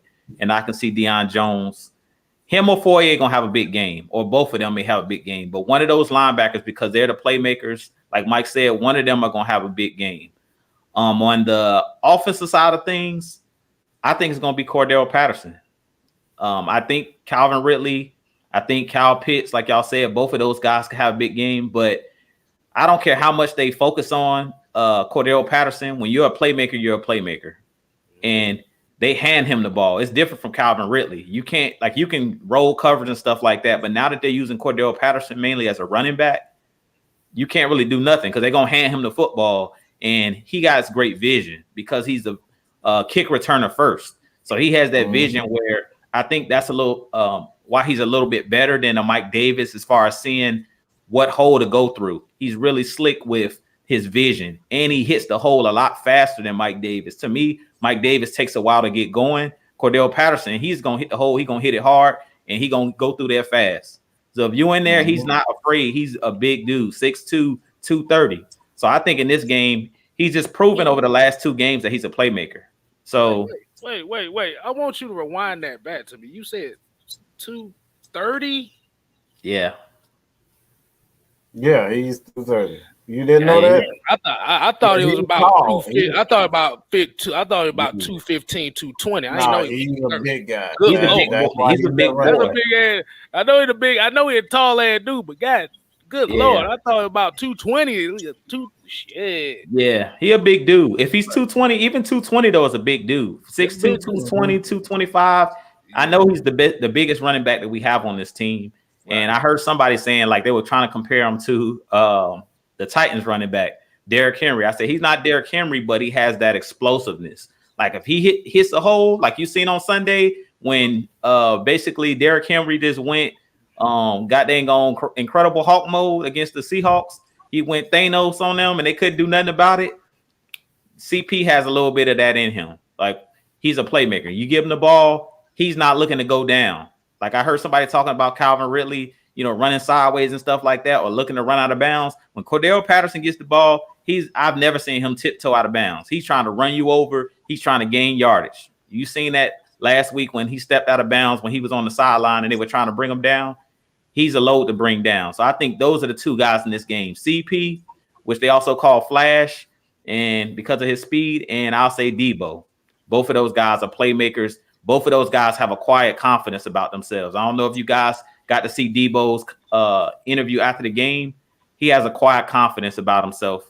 And we all know he's the leader and the heartbeat of that defense. Other than Grady Jarrett, even though he's no longer, has the green dot on his helmet, Deion Jones is a playmaker. He's proven that every year he's been with our Falcons.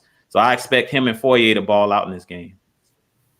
Yeah, but the only thing is, in order for those two to ball out as well, the big hogs up front gotta hold them. They gotta hold it. Yeah, they gotta hold it. Bullard, Grady. I'm not gonna say Tyler Davidson because I have no confidence in him whatsoever. Marlon Davidson. They gotta hold it. They gotta hold the point of attack in order to let them linebackers do it. Yeah, I agree. Good news is the Giants is inept on their offensive line, so they doing a lot of the things that the Falcons are doing. You shoot one of those linebackers through to get the A gap, they not blocking the soul. Bro, I'm looking at the depth chart. They got one guy is the backup at almost every position. Like one guy, he got one guy backing up everybody. That's how bad it is. They don't have anything else. It's bad. Go look at it. Go look at the depth chart. They got one guy that is backing up everybody. Everybody except for the center. He's a backup for everybody. Man. Oh, and man play all 5 spots on the offensive line. I ain't never seen that. Boy, that's a high school goddamn. That's a high school offensive line right there, boy. Let me see. I forget his name. But yeah, that dude. Whew. Yeah. Oh my gosh. He hold up. Let me see. Oh, I want to see this myself. Yeah, it's Matt Pert.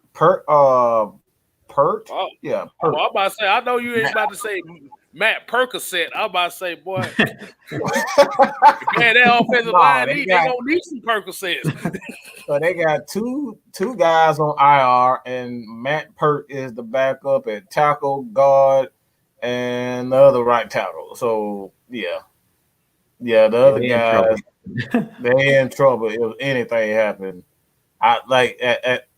You got one guy that's the backup for that. That tells you they really don't have a very good offensive line. Yeah, I see it. All right, this is a question here for everybody in the chat. He says, what is the ceiling for this team in your opinion? I think it's too early for a question like that, but this game is going to say a lot. I know that. Like how I said last week was a litmus test to me and Mike. I think Mike is either this term must win.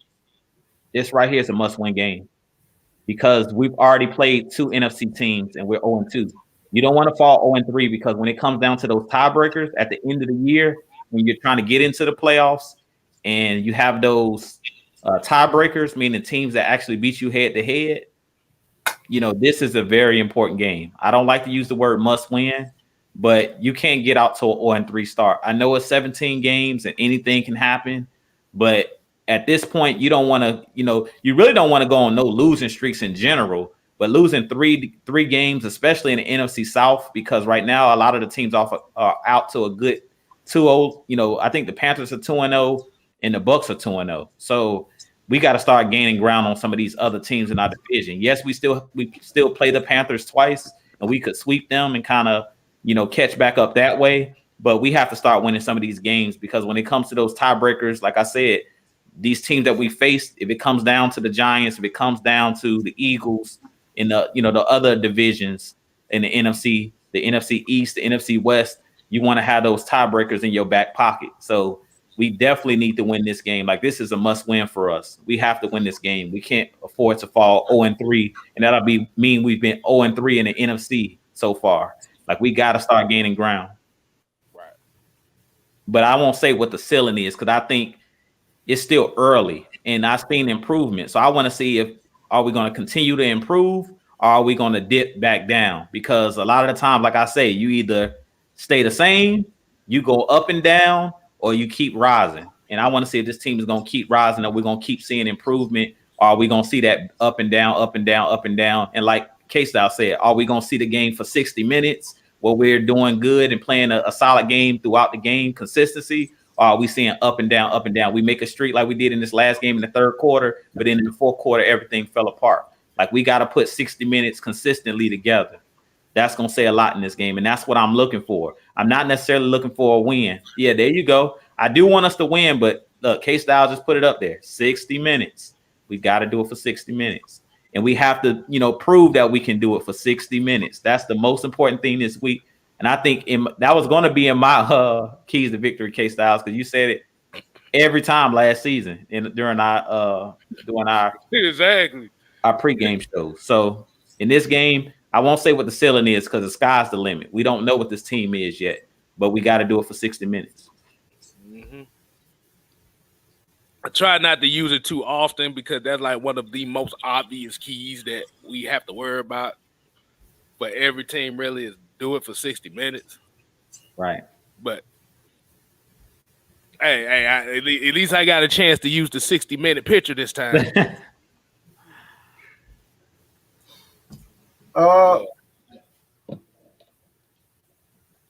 I think this is a coaching game right here for me. This is a coaching game because one thing for me is important is that we can't get back into all right.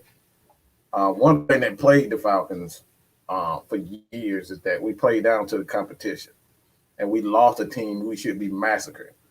And this is a coaching game for me. If you end up in a close game with teams that you should beat, that's a bad time. So this is a coaching game for me. This is huge for the coaching staff first and foremost, because you're gonna preach,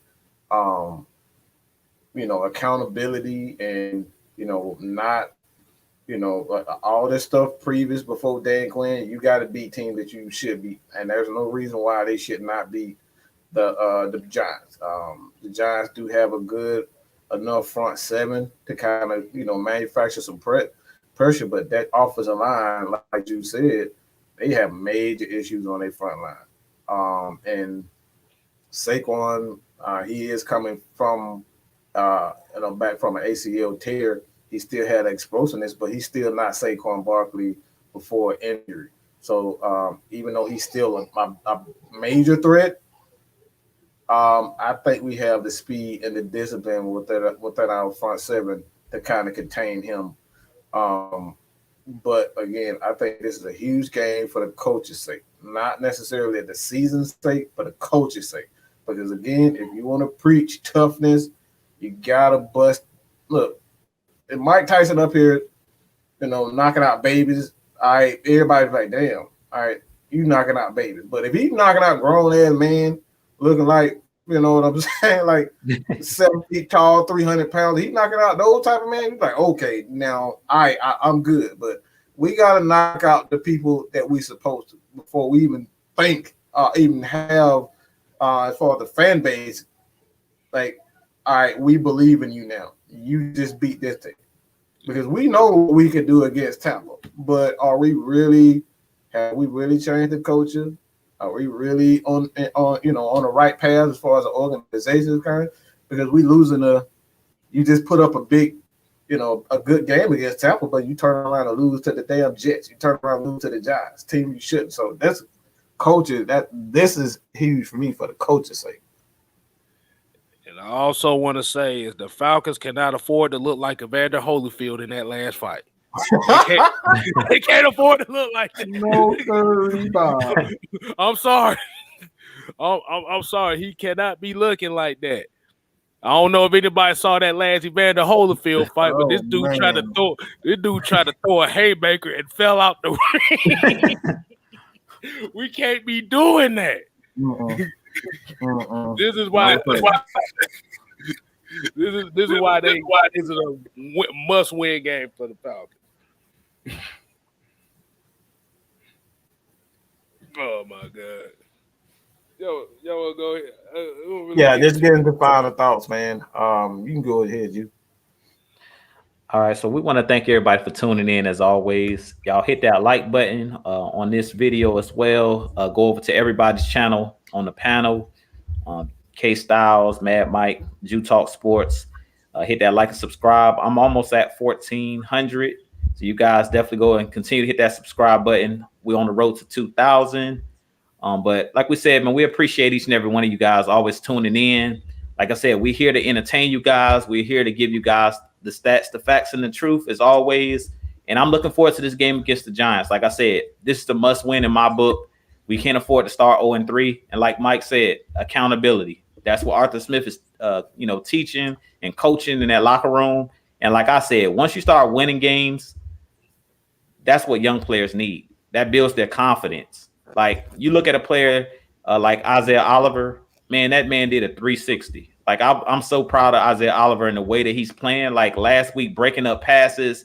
Like this guy went from being the joke, the guy that we were joking after on every post game show. He basically was the laughing stock of the secondary. Like everybody was always blaming Isaiah Oliver. He was the Matt Ryan of the defense. Like everything was Isaiah Oliver's fault, and he done turned it around. That man done turned it around, and that's Mad Mike's due. So I got to give, I got to give credit where credit is due.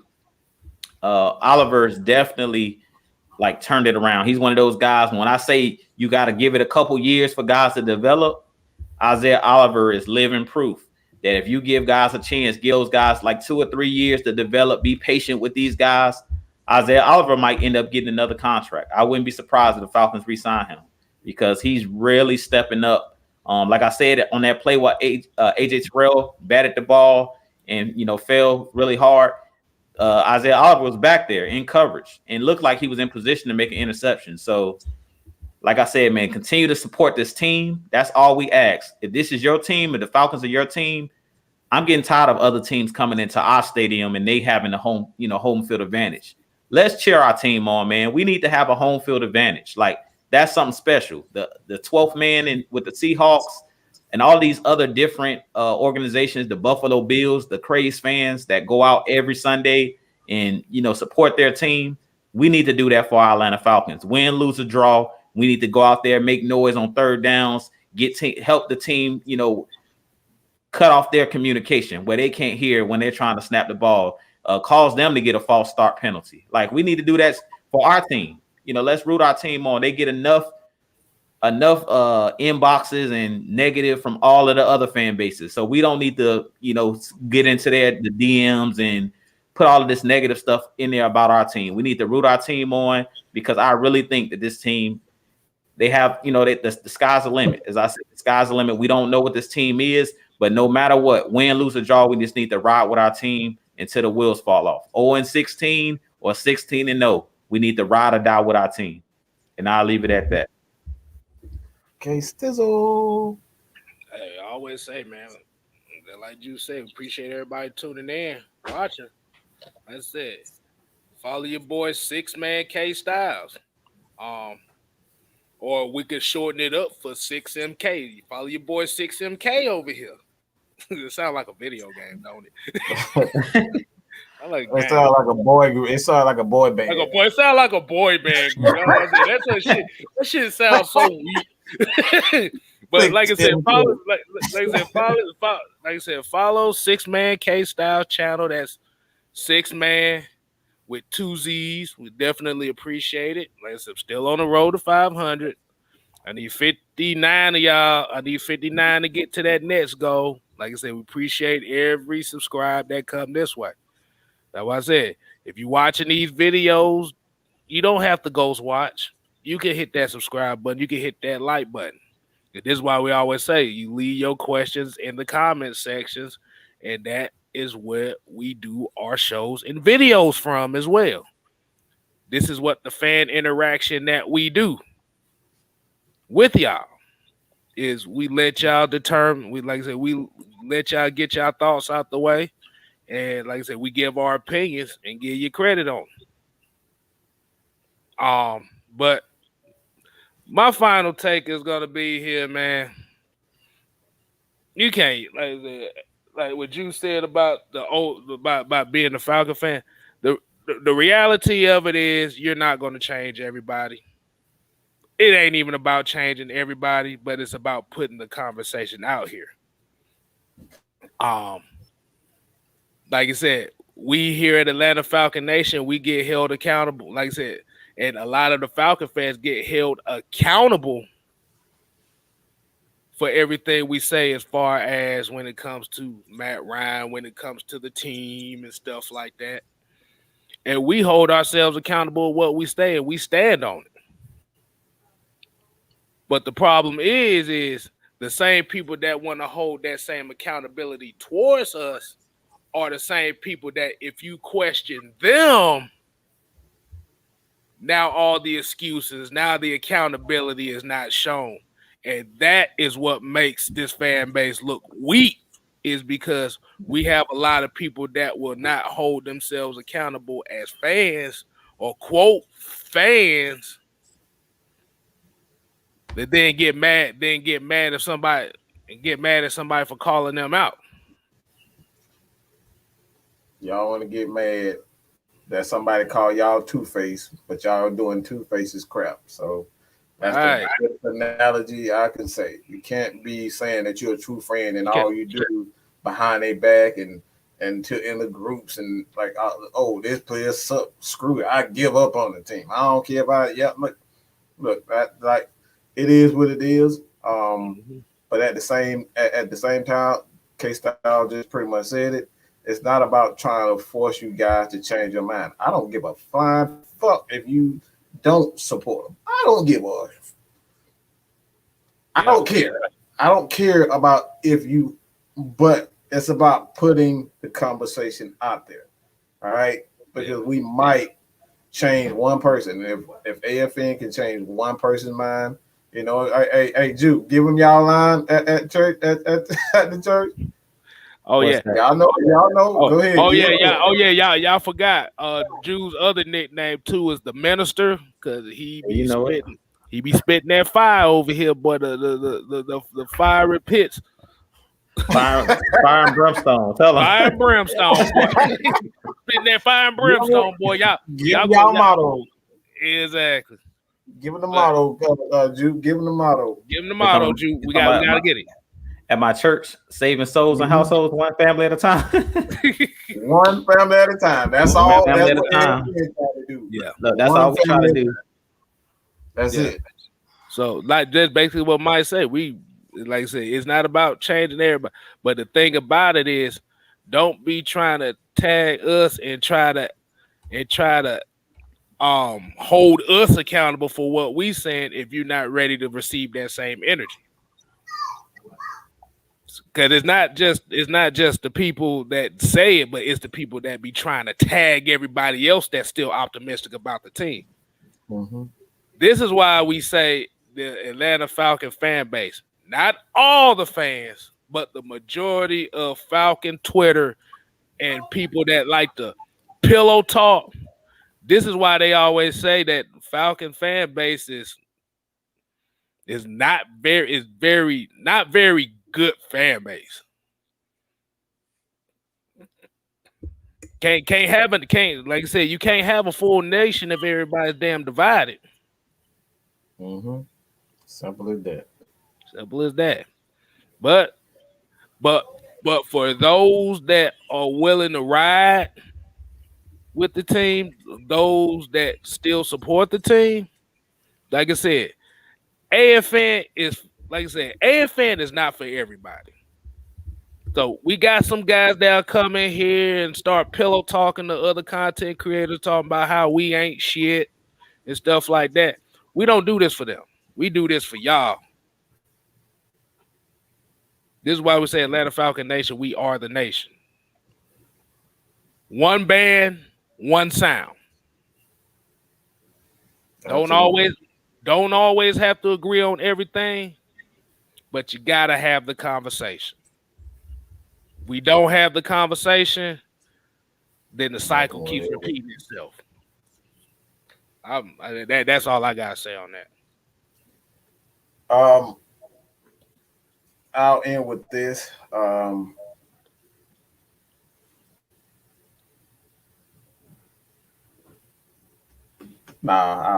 be nice this time. But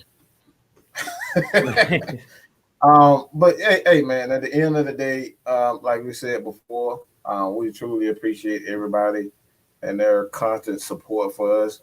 And don't be afraid to tell somebody who's absolutely sick of the negativity. If you sick of the negativity, we got a whole slew of people in the description of every video that we upload.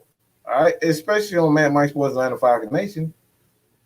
Come follow us. We don't do all that, negativity and this person suck and like. Look, we say what we gotta say, but come Tuesday, that conversation is done. We don't keep talking about what this person is. We trying to create a solution.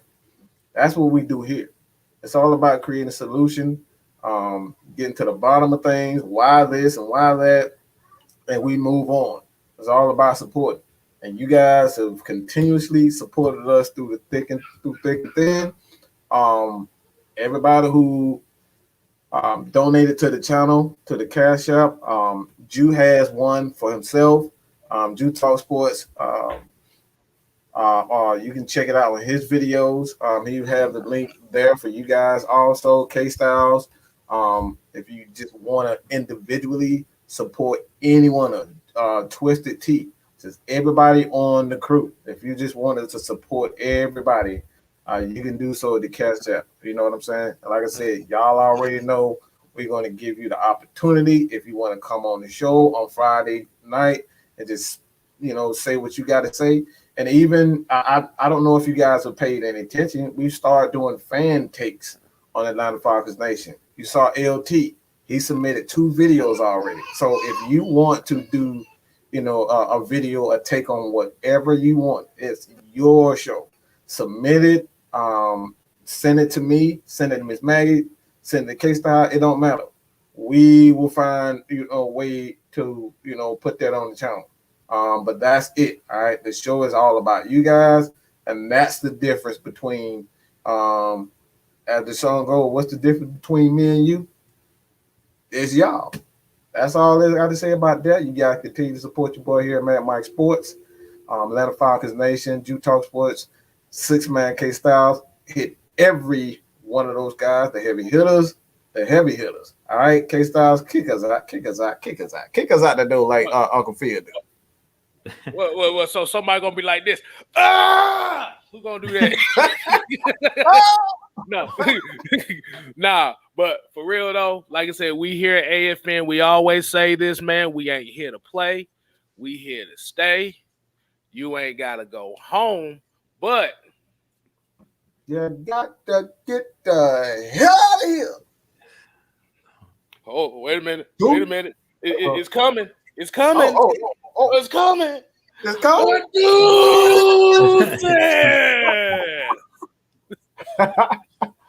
Hey, man.